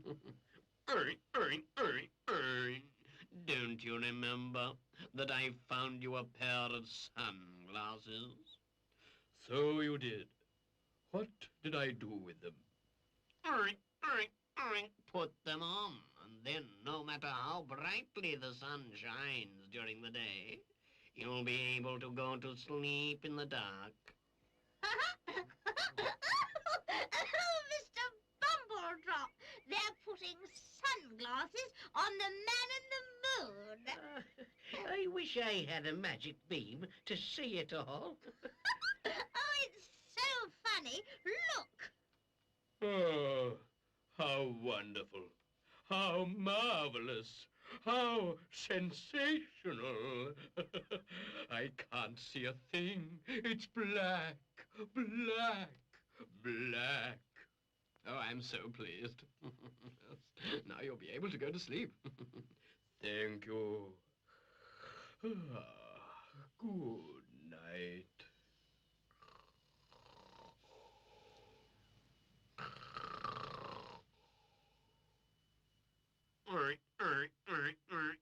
Come on, Your Majesty. Let's go to our rocket and fly down to Earth to get Torchy. King Dithers and the pelican bird will soon be here to save me. Yes, I've always wanted to talk to a real king. I'm afraid you won't be able to talk to him. You see, he's a toy, and on Topsy-Turvy Land, animals can talk and toys can walk. But when they come down to Earth, they're ordinary. Do you mean the king and the bird will just be stuffed toys? I'm afraid so. Well, I'll have to come back to Topsy-Turvy Land. I wish you would. Now let's go in and have some tea. If you'll come back to Topsy-Turvy Land with me, Mr. Bumbledrop, I'll take Bossy Boots as well. Hey, that's a good idea. But she's been good for a long, long time. So you can take her up to the Twinkling Star and give her a big party. Oh, goody, goody. I'll go and tell her at once. But Bossy Boots was being naughty again. She'd been in bed for a week with a cold and a cough, and she wasn't getting any better. Hello, Mummy. Have you come to take my temperature again? Yes, I have. Now, keep it there until I come back. I just go to the cupboard and get your medicine and cough sweets.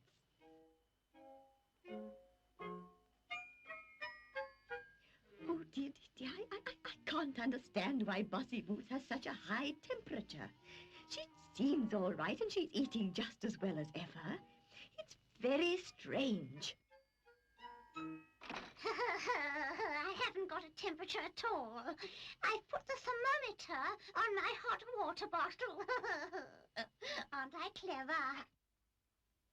Ah, now I found the medicine and I'll take it into my little darling. Oh, but I can hear Mummy coming back, so I better put the thermometer in my mouth again.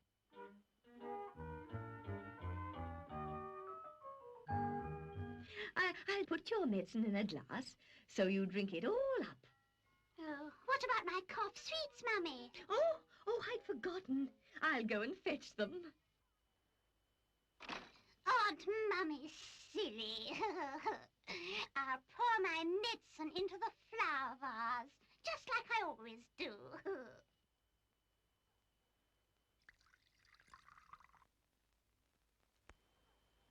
Now then, where are those cough drops? Ah, here they are.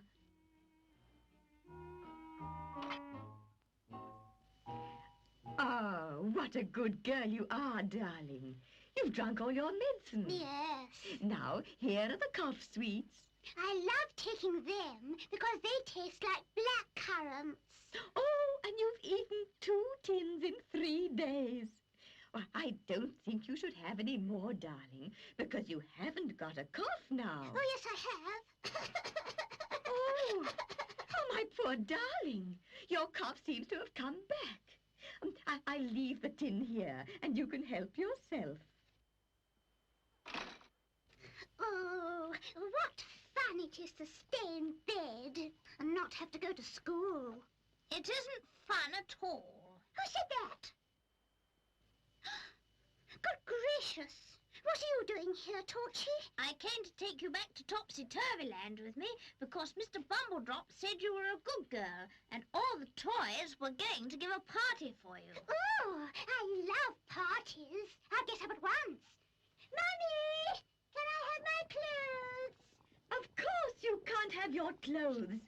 You've got a very high temperature and a bad cough, and you must stay in bed. But I don't want to stay in bed. I haven't got a temperature and I haven't got a cough. Of course you have. I took your temperature myself, and I heard you coughing. Oh, dear. What can I do, Torchy? You see, I was only pretending to be ill because I didn't want to go to school. Well, that serves you right. But I want to go to Topsy-Turvy Land and have a party. I wouldn't take you now. You better behave yourself, and maybe I'll take you next time. When Torchy got back to Mr. Bumbledrop's garden, he saw that the rocket had landed. Oh, how wonderful! Now I'll go inside and see King Dithers. Oh, dear. I'd forgotten that King Dithers and Polican are ordinary toys now. How funny. You're a stupid old king and you're a fat old bird. Oh, what fun. I can talk to them just the way I like and they can't answer me back. There won't be room for you to sit in the top of the rocket with me, Mr. Bumbledrop. Never mind. I'll rest me head on a pillow and sleep on the floor. Are you sure you'll be all right? Perfectly. How lovely to be going back home again.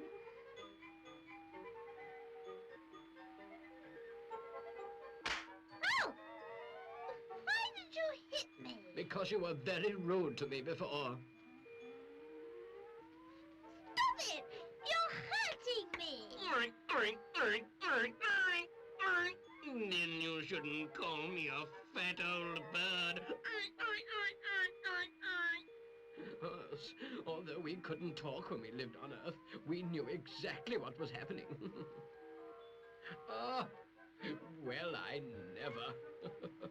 The silly man in the moon is wearing his glasses at night.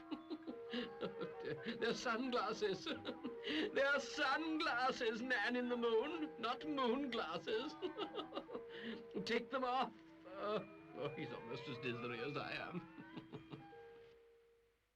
Torchy, Torchy, Torchy, Torchy, the little battery boy.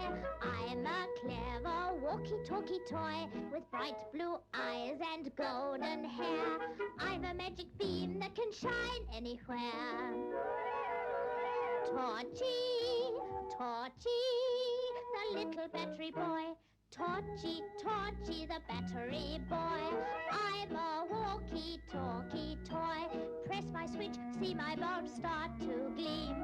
It's the most magic light you have seen.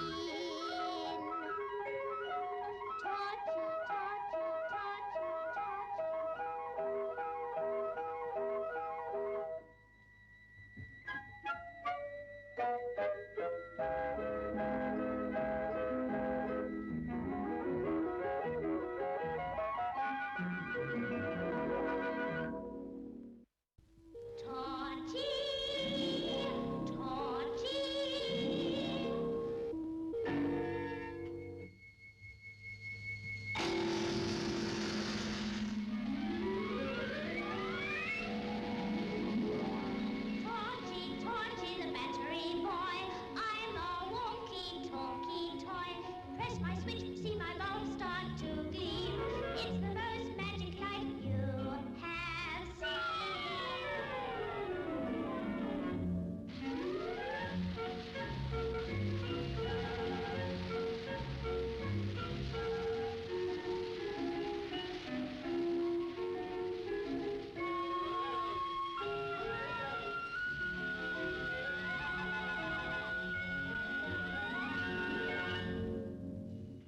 All the toys who used to belong to naughty children live happily on a twinkling star called Topsy-Turvy Land.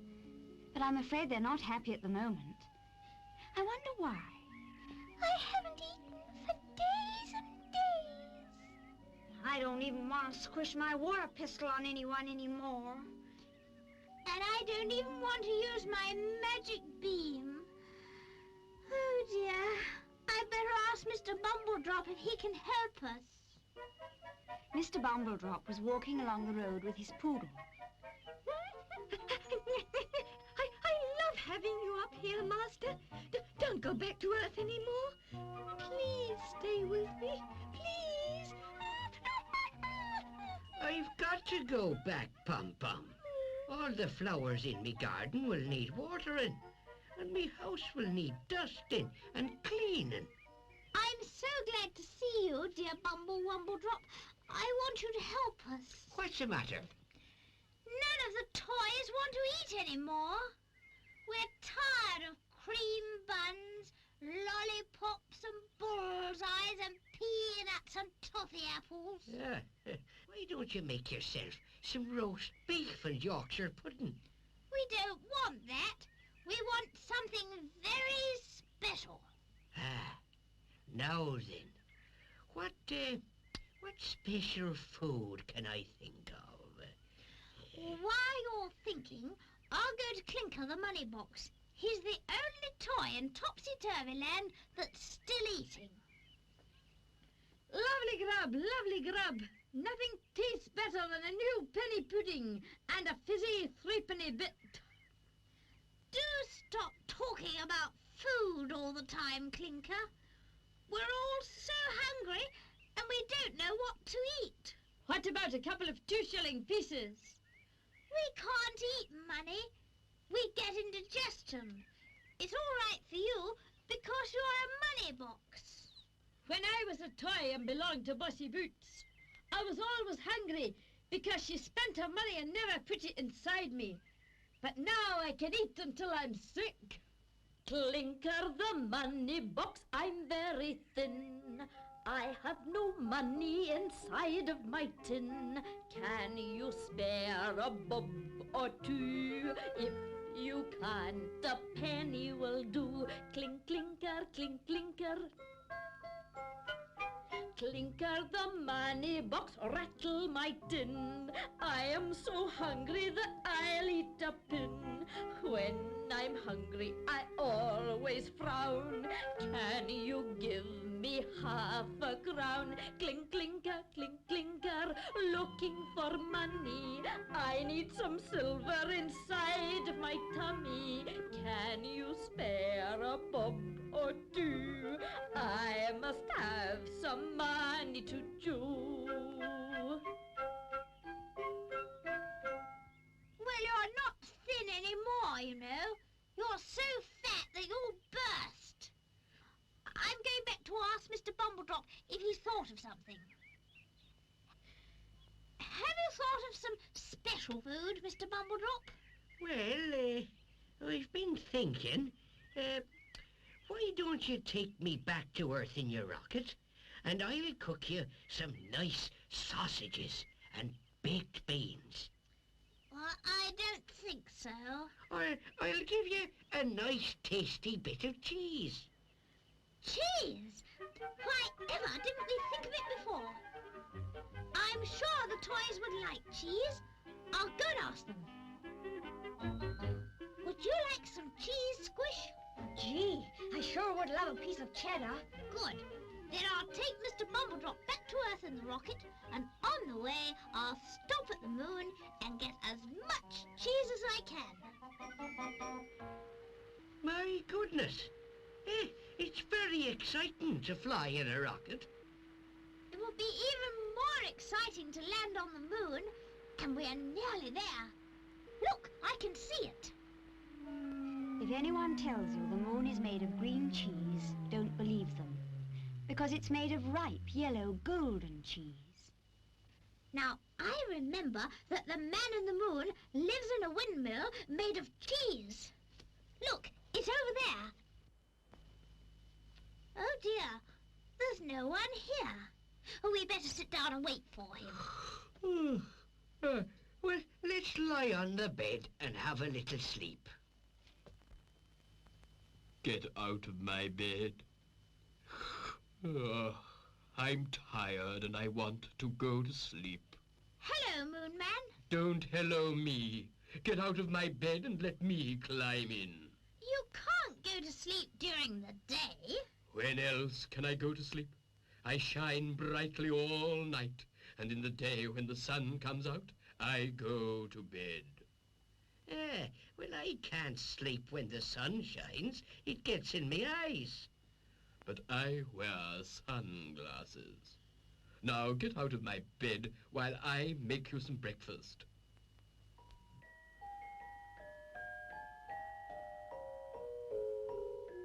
I don't like visitors, but I suppose I'd better give them something to eat. Boiled cheese and toast, and a couple of rashers of cheddar, a bowl of cheese flakes and a cup of cream cheese. Breakfast is ready. Come and get it. Oh! Everything's made of cheese. Naturally. I have no other food here. I'm very glad you haven't, because you see, The toys, they're tired of eating sweets and chocolates all the time, and they'd like to have some cheese instead. I'm afraid I haven't any to spare. Can't you make Torchy some cheese? I suppose so. I have a big cheese vat, you know. Come along and I'll show you. what a strange smell. What's in this big vat? That's a special cheese I'm making. I can give you some to take back with you. That would be lovely. Do you think I could climb up and have a look? Of course. Be careful now how you climb that ladder, Torchy.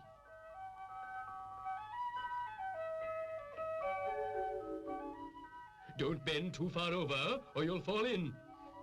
I'll be careful. Oh, what a gorgeous smell it has. Come down now, Torchy. In a minute. I'll just put my finger in and taste of it. I'll see if I can... Watch out. Oh! Oh, Terry-bubber. He's fallen in. Help! I'm drowning in cheese! Help! Don't worry. I'll try and save you.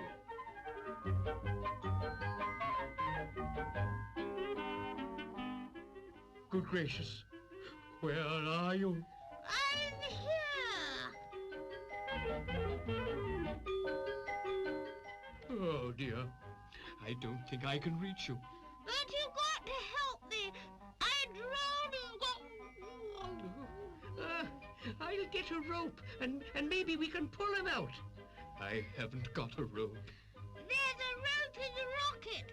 Oh, save me! I'm drowning! Don't worry, Torchy. I'll be as quick as I can. Mr. Bumbledrop hurried along to the rocket and went inside. Hold on, Torchy. Don't worry, Torchy, me darling. I'm coming to save you. Mr. Bumbledrop will be here soon. Here's the rope, Moon Man. I hope you can pull Torchy out. Hurry, Moon Man! I'm drowning! I'll throw one end of the rope into the vat. Can you reach it, Torchy? I think so. Can you lower it a bit more? I'll try. Ah, there we are. You've got it now, and I'll pull you up. Oh, hurry, hurry. I don't want my poor Torchy to drown. I've got him, Mr. Bumbledrop. I'll climb down the ladder and...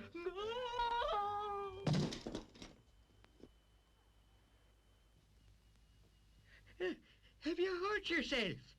Oh, I'm all right. Torchy, why don't you answer me? Oh, how terrible. Torchy's broken his bulb and his battery in the fall. Oh, dear. I'll have to fly the rocket myself and take him down to Earth and mend him. Can't he talk anymore? No, he can't. But when he's got a new battery and bulb inside him, yeah, he'll be able to walk and talk again, just like a real live boy.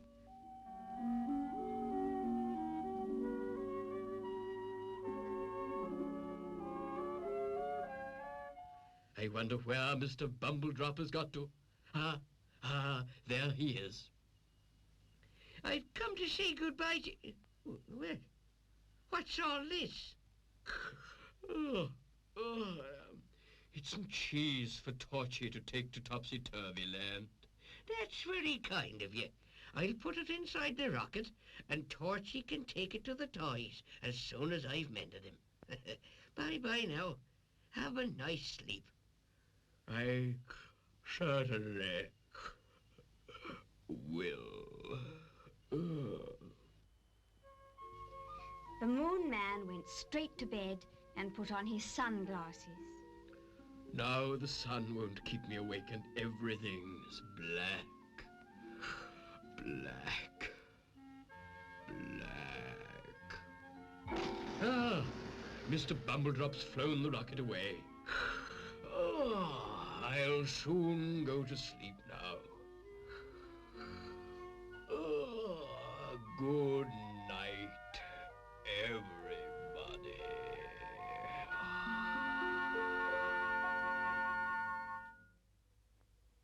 Torchy, Torchy, Torchy, Torchy, the little battery boy.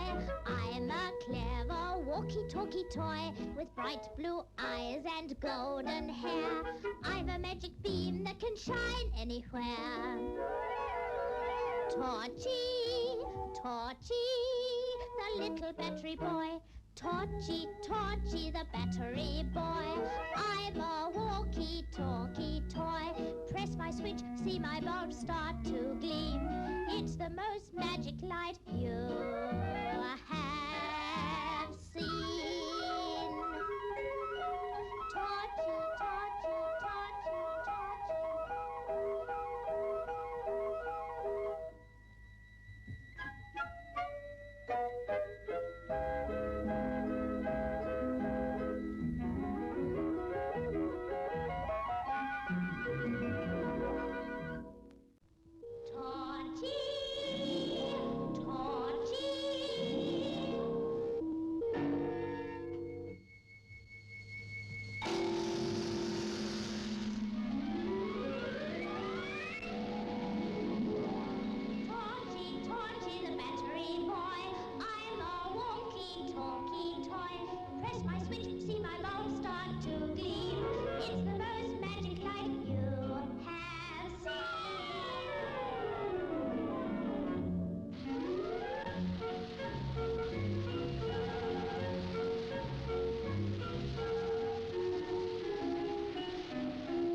Torchy's rocket has landed in Mr. Bumbledrop's garden on Earth.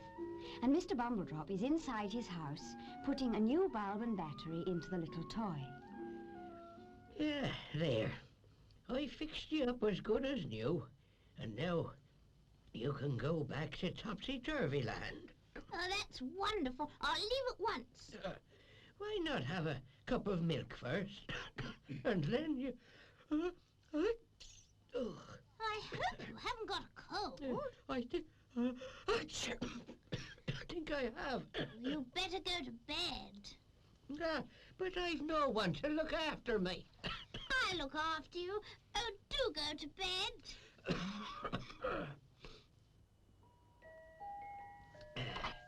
Oh, I feel much better now. Here's a hot water bottle for you. Thank you. I think you need some cough medicine as well. Have you got any?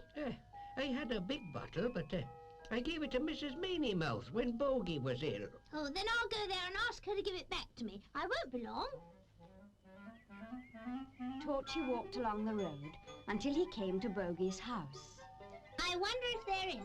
I'll peep through the window and see. Oh, I've cut all the flowers off my mother's hat. God, won't you be cross? And now I'll jump on it. It's a wonderful day today. Well, I never. Bogey? Cool. Torchy, what do you want? Open the door and let me in. No, I won't. Go away. I'm not going in your rocket, and I don't want the toys to teach me how to behave myself either. Oh, please, Bogey. I only want to borrow some cough medicine for Mr. Bumbledrop. I don't believe you. Go away. Oh, well, I'll have to try and climb in by myself.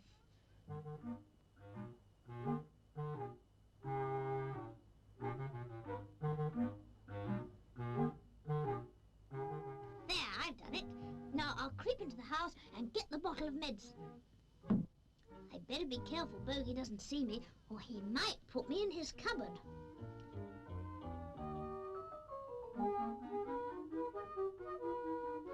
Now, where does Mrs. Meanie Mouth keep the medicine?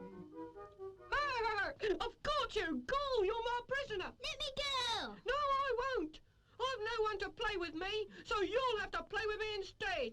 I don't want to play with you. I want to take the medicine to Mr. Bumbledrop. You've got to play with me. Mummy! Torchy won't play with me. What is it, Bogey? Torchy won't play with me. Well, I've never heard of a toy that won't play. Take him back to the shop if he's no good. Oh, my. He doesn't look a very expensive toy, does he? Where'd you get him? I found him. Well, take him into the park and play. I'll tie a long piece of string on him first, just to make sure he doesn't run away from me. This notice says, keep off the grass. So, I'll walk all over it. Oh, this notice says, don't pick the flowers. So I'll squash 'em instead. You really are nasty, aren't you? Yes, I am. And what are you going to do about it? I don't know. So many naughty children, I don't know what to do. So many naughty children, just you and you and you. They never say please or thank you. They don't ever close a door. They scribble all over the bedroom walls and leave their clothes on the floor. What shall we do to them? Send them up to bed. If they are naughty again, then smack them hard instead.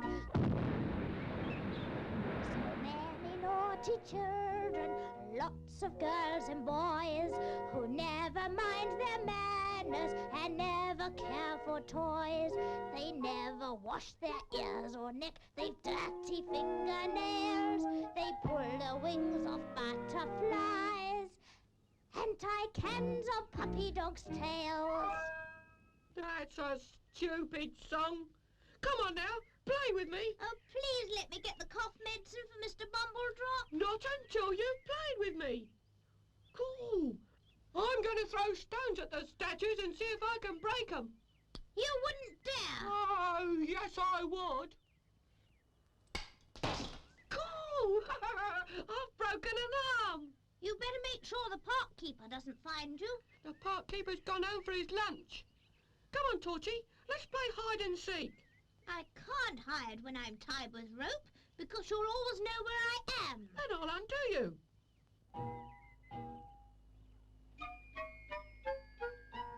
There. Now you're free. But don't run away because I'll catch you and smack you. I'm not going to run away. I want to punish you first. What did you say? I said I'll play with you first. Now then, Bogey, let's hide. All right. But you'll never find me. While Bogey's hiding, I'll run back to Mr. Bumbledrop's house for a white sheet. Good gracious, Torchy. What do you want that sheet for? I'm going to play a trick on Bogey. Well, what about my medicine? I'll be back soon. I haven't forgotten it. Torchy put the sheet over him and pretended he was a statue. Where can Torchy be? I've looked everywhere for him. Oh, maybe I'll break a few more statues while I'm waiting. Cool. This one looks nice. I'll knock him over.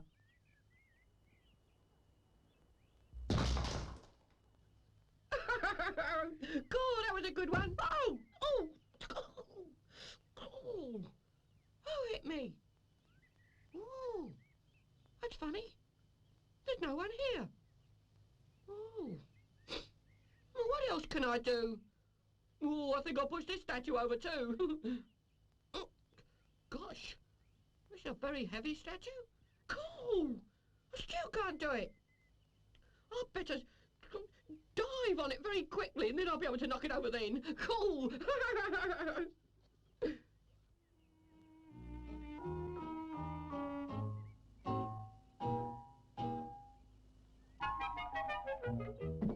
Oh!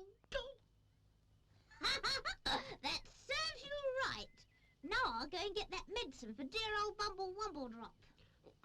Oh, what a nasty bump I've got on my head. Oh, dear. Torchy went home with the medicine and gave it to Mr. Bumbledrop. Now you drink this up and you'll feel better. I've changed my mind. I don't want any medicine. I don't like the taste. The taste of it. But you've got to have it. It'll make you better. No. Oh, Mr. Bumbledrop, I never knew grown-ups were naughty. I'm not naughty, Torchy. I just don't want the medicine. But you can make me a nice cup of tea instead, huh? All right, but you won't get better just by drinking tea. Now then, I've made a lovely pot of tea, and I've put in lots of sugar. But I do wish Mr. Bumbledrop would have his medicine. I've got a wonderful idea. Now I'll pour some medicine into the tea. There.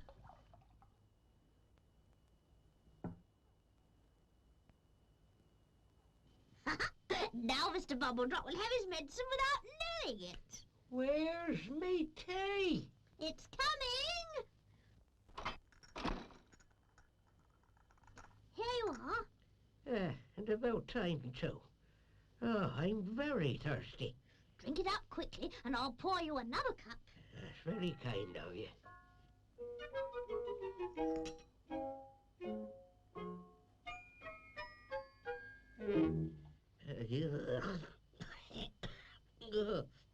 Well, what a funny taste. Oh, everything tastes funny when you've got a cold. I don't think I'll drink any more of it. But you must drink your tea. It'll do you good. No. I don't want it. Except, maybe if you'll have a cup of tea with me. Then I will drink it after all. All right, I'll go and get myself a cup of tea as well.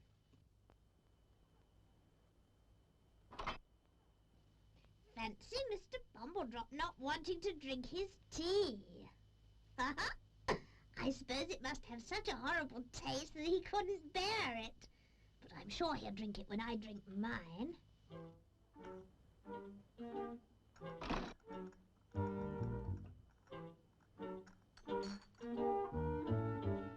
Here we are, Mr. Bumbledrop. I brought my cup of tea as well. That's a good boy, Torchy.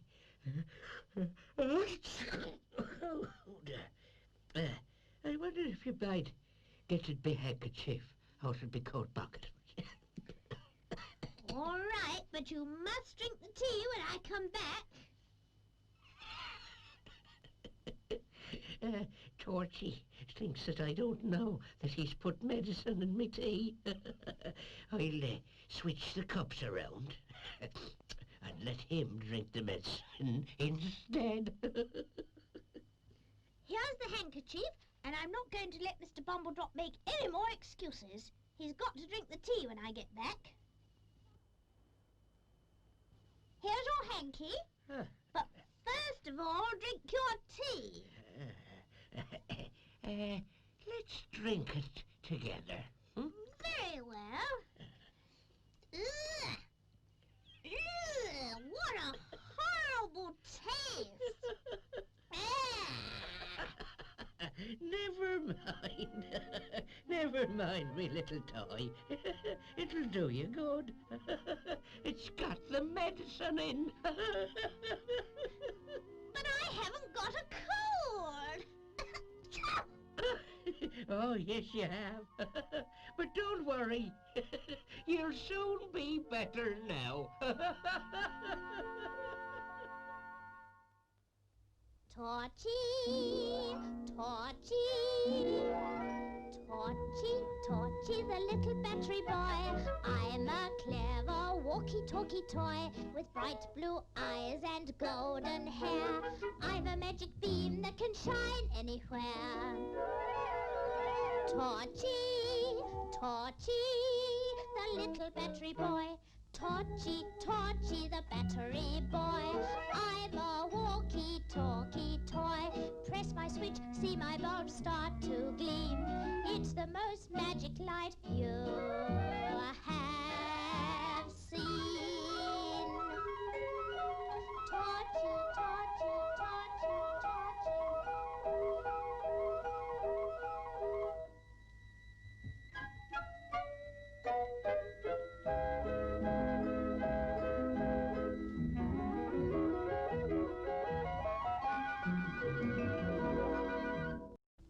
Torchy, Torchy,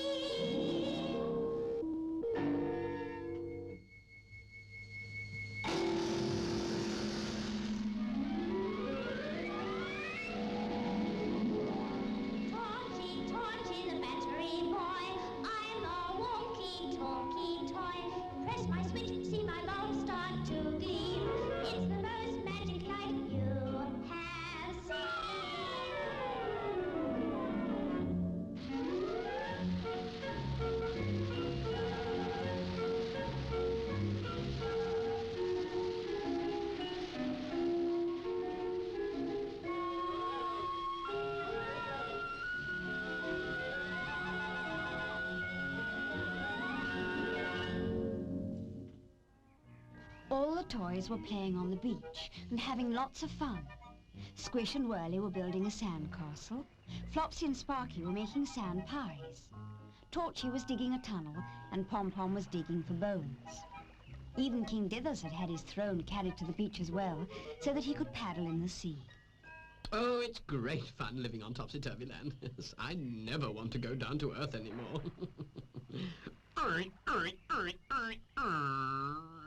Did you come up here on a big wind? Oh, no. One day, I was inspecting the cannon outside my palace. And I popped my head inside the barrel of a gun to make sure it was clean. And suddenly, a naughty soldier pulled the trigger, and I shot right up into the air and landed here. I'm very glad you did, because I love holding your jewels in my beak. You're such a clever bird. Oh, dear. The sun has made me tired. I think we should go home now. Come along, toys. It's home, home, come along. Time to go home. I mean, it's home to go, time home. Oh, dear, what do I mean? Slowly the toys left the beach and began to walk home.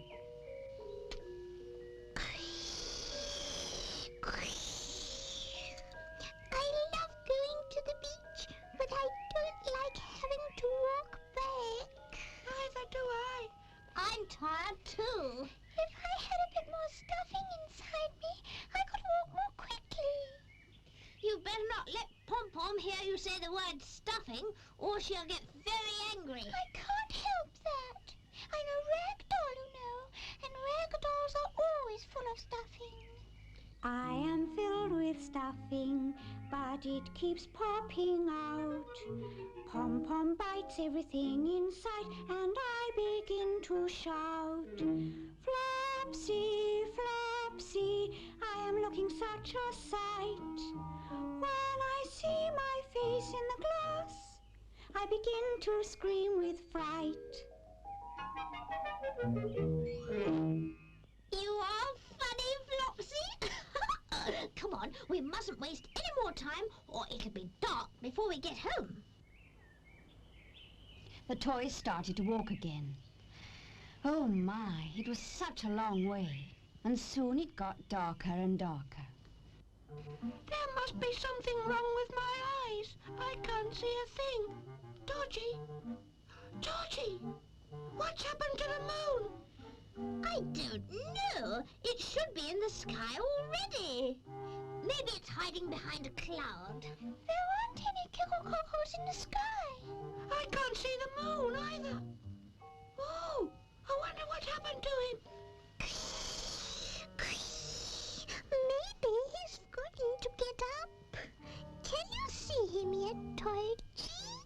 No, I can't. The Moon Man always goes to sleep during the day, but he always gets up at night so that he can shine. I'm sure he must have overslept. Oh dear, I can't see at all. Maybe I'd better ask Mr. Bumbledrop if he can see the moon down on Earth. Oh, the light in your hat's getting brighter. And my beam shining down to Earth and into Mr. Bumbledrop's house. Oh dear. What's that light in my eyes? Why, it's Torchy's magic beam. What can I do for you, Torchy? The moon hasn't come out, Mr. Bumbledrop, and we can't see. Ah, don't be so silly. The moon comes out every night. And I'll go to the window and have a look.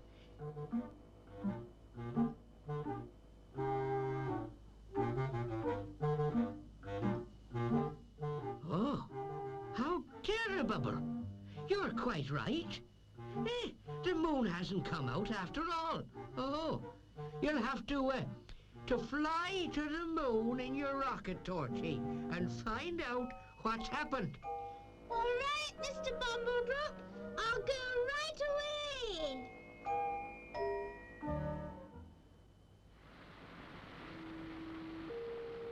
Oh, doesn't it does. And we're nearly at the moon. I can't see it. Well, of course you can't see it. It isn't shining. But we're landing. Watch out for the bump.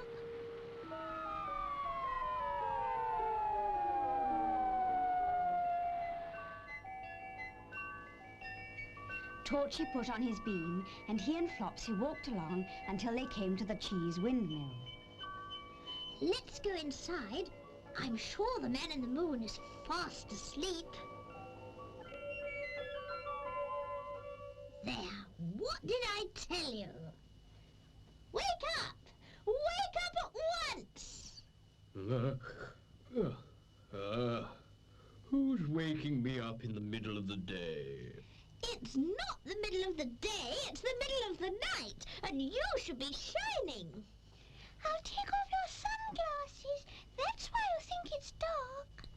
When your glasses are off, you'll see that it's night time. Well, I never. It is the night time, isn't it? Of course it is, and you haven't been shining in the sky. Oh, dear. I am sorry. Yes, I'd better get up at once. I'm still tired. I'll go and make you some breakfast. That'll wake you up. All the food is made of cheese. I'll make him some boiled cheese and toast and a couple of rashers of cheddar. And Torchy and I can have a bowl of cheese flakes and a cup of cream cheese. Ah, that looks very tasty. Let's sit down and eat. I'd better go and wash my hands first. They're very diggle-doggle. Where's a bathroom? I haven't got one. I always wash myself in the cream cheese pond. It's at the back of the house. Oh, thank you. I'll go there at once.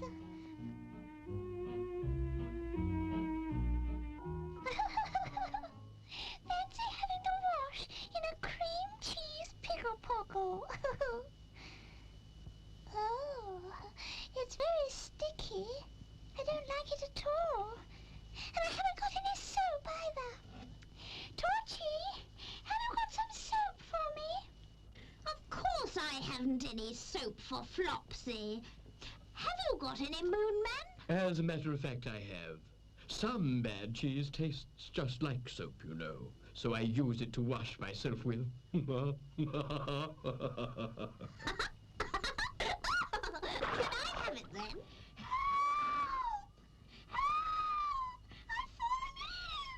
Good gracious, I knew she'd go and do something silly.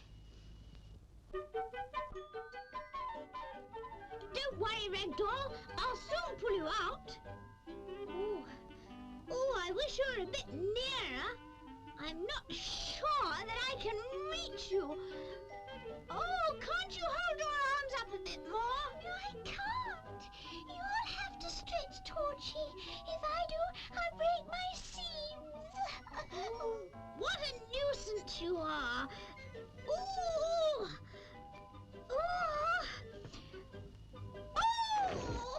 Oh, goodness me, I can't eat my breakfast in peace. I'd better go out and see what's happened.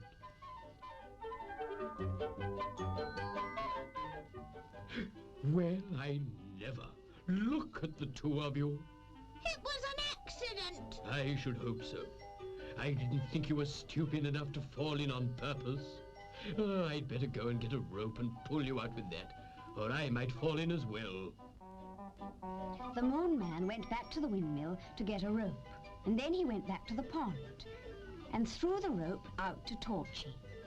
Now then, both of you, hold on the rope and I'll pull it. I'm holding the rope as tightly as I can, and Flopsy will hold on to me.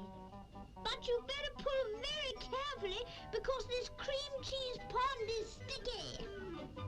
The Moon Man started to pull. Oh, dear, you're very heavy. Oh. We're coming out now. Hooray! We're free. You'd better come in and finish your breakfast. All this exercise is making me so tired that I've a good mind not to shine at all tonight. You've got to shine, otherwise it's much too dark. All right. Now that we've woken up the Moon Man, can't we go back to the twinkling star, Torchy? I suppose we can. But will you come back to the rocket with me, Moon Man? I've got something for you. Really? What is it? It's a surprise. Come on, I'll race you to the rocket.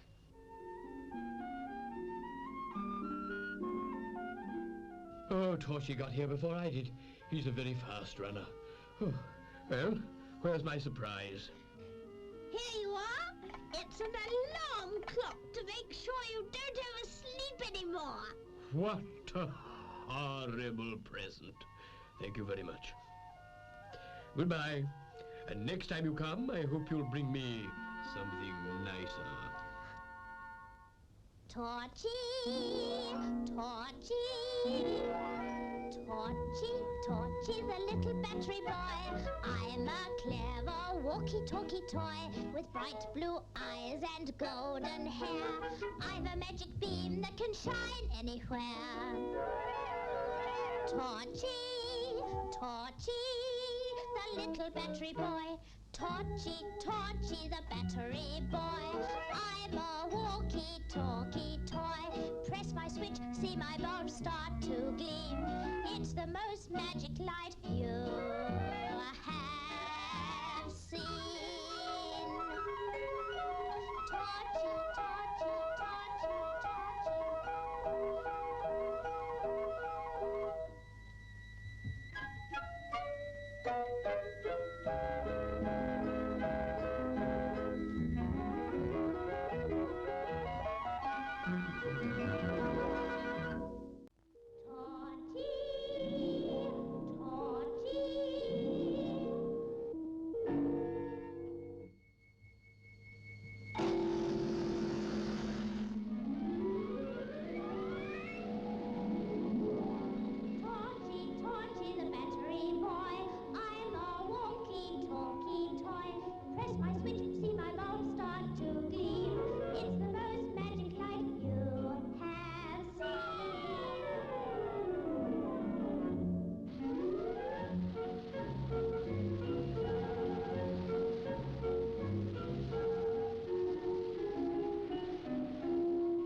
There was great excitement in Fruitown. Flopsy, Squish and Pom-Pom were planning a surprise. And outside the cave in the far mountain, Whirly and Sparky and Gilly-Golly were also planning a surprise. How wonderful. I can't wait to see Torchy's face. Neither can I. What shall we buy him? Let's go and ask King Dithers. King Dithers was in the throne room with Daffy. This is wonderful. It'll be the best surprise we've ever had on Topsy-Turvy Land. Why, Whirly, what can you do for me? Can I do for you? We wanted to know what you were going to get Torchy, Your Majesty.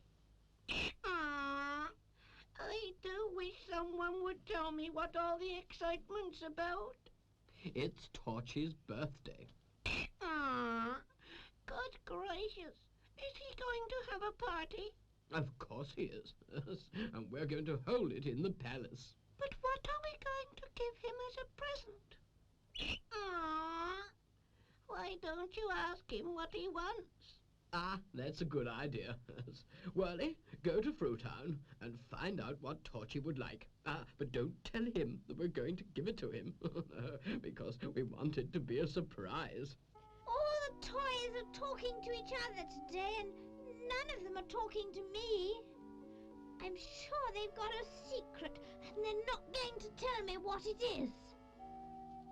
Why, that sounds like Whirly the humming top. Hello, Torchy. I've just spun here to see you. I'm very glad, because I haven't anyone to talk to. all the toys are busy with a secret and they won't tell me what it is. Oh, really? Well, don't you worry your head about it, Torchy. I can't help worrying because, you see, I feel very lonely. Why don't you go and play with Pom-Pom? Pom-Pom is really Flopsy's friend, even though they're always fighting. I'm the only toy on Topsy-Turvy Land who hasn't got a special friend of his own. Oh, Whirly, more than anything in the world, I wish I had a little brother to play with. Is that what you wish? Yes, it is. Why, where are you going? I've got work to do. Can't you stay and have a game with me? No time now, no time now. See you later. There, now I'm all by myself again. Oh, dear. Your Majesty, I found out what Torchy wants more than anything else in the world. Really? What is it? A little brother to play with, because he's very lonely by himself. Dear, dear, dear, this is very awkward. Dear, if I wasn't so dithery, I'd fly down in the rocket and ask Mr. Bumbledrop to help me. But that's a wonderful idea. You must fly down right away. Yes, yes. I am clever, aren't I? You'll have to call me King Clever. Quickly, let's go out to the rocket at once. Now, as soon as I get down to Earth, I'll tell Mr. Bumbledrop that we want a brother for Torchy. You've forgotten something very important, Your Majesty. And what's that? On Topsy-Turvy Land, all the animals can talk and all the toys can walk. But when you get down to Earth, you'll just be a stuffed toy. Oh, good gracious. I'd forgotten that. Oh, dear, oh, dear, oh, dear. Whatever can we do now? There's only one of us who can go back to Earth, and that is Pom-Pom. But Pom-Pom won't be able to talk either. But she can bark, and I'm sure she'll be able to tell Mr. Bumbledrop what I want. You wait here, and I'll go and get Pom-Pom. How pretty I look. I must go and show my hat to Flopsy. I want to talk to you first, Pom-Pom. What do you want? Whirly whispered in Pom-Pom's ear, and the little poodle started to pant with excitement. What a good idea. I'll go down to Earth right away. Fancy a poodle flying a rocket. Look at the stars flashing by. I'll soon be down to Earth. Won't Mr. Bumbledrop be surprised to see me? Mr. Bumbledrop was fast asleep and didn't hear the rocket as it landed in his back garden. He didn't even hear the door open or Pom-Pom come in.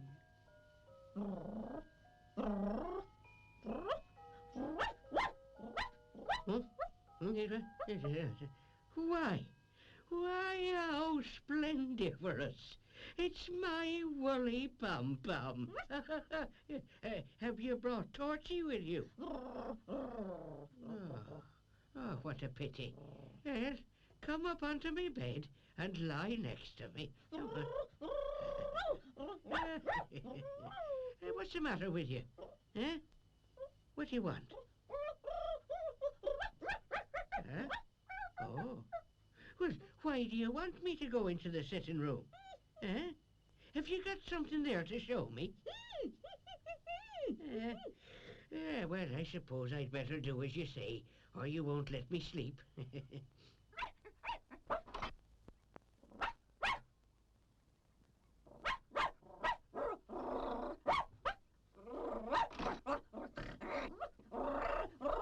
then, what do you want to show me? Huh? Oh, I don't keep any dog biscuits in there. I only keep a battery and a bulb for Torchy, and some wax that I had left over after I'd made them. No, shh, shh. Now, don't stop barking, Pom-Pom. Oh, well, I never. Do you want me to make another little toy who can walk? Well, why ever didn't you say so? All right, then. I'll do it in the morning. Oh, my goodness, what a temper. All right, then. I'll make another little boy right away. As the clock chimed 1, Mr. Bumbledrop started to make a toy, and Pom-Pom watched carefully.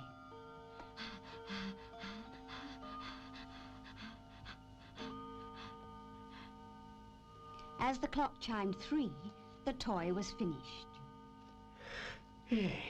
There we are. I've made a toy.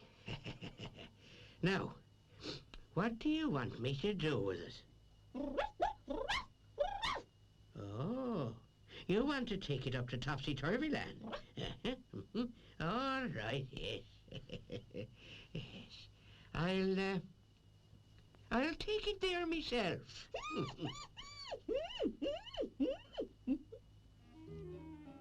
Hooray! The rockets, hooray! I've brought Mr. Bumbledrop back, and he's made Torchy's present. Wonderful, wonderful, wonderful. Come to the palace straight away, and in the morning we can start to prepare the party. In the morning, Flopsy baked the cakes in King Dithers' kitchen. Oh, this is going to be the best party we've ever had. We must have a special birthday cake for Torchy. Oh, yes. We'll put the surprise inside. Oh, yes. Oh, hurry up. Oh, I'm hungry already. Well, I'll go and get the toy I made. Yes, and I'll fetch Torchy here. King Dithers fetched Torchy in his coach, and all the toys followed behind.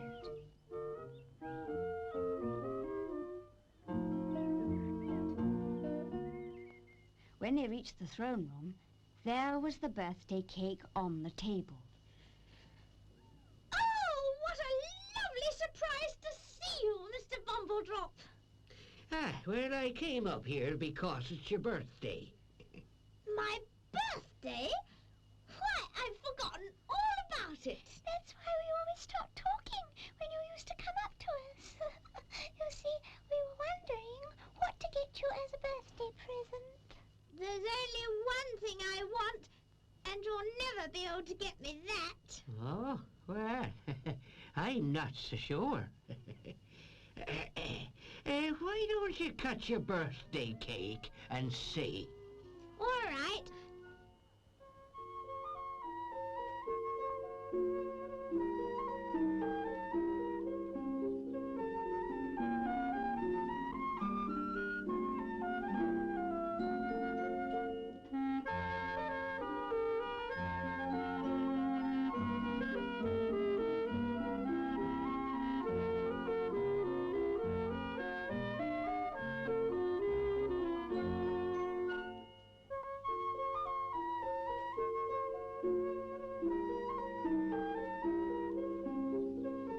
Hello, Torchy.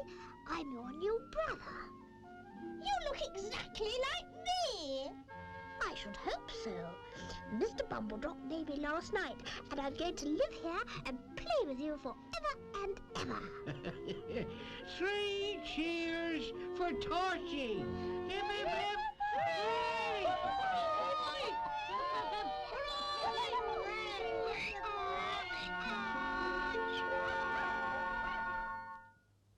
Torchy, Torchy, Torchy, Torchy, the little battery boy. I'm a clever walkie-talkie toy with bright blue eyes and golden hair. I've a magic beam that can shine anywhere. Torchy, Torchy, the little battery boy. Torchy, torchy, the battery boy. I'm a walkie-talkie toy. Press my switch, see my bulbs start to gleam. It's the most magic light you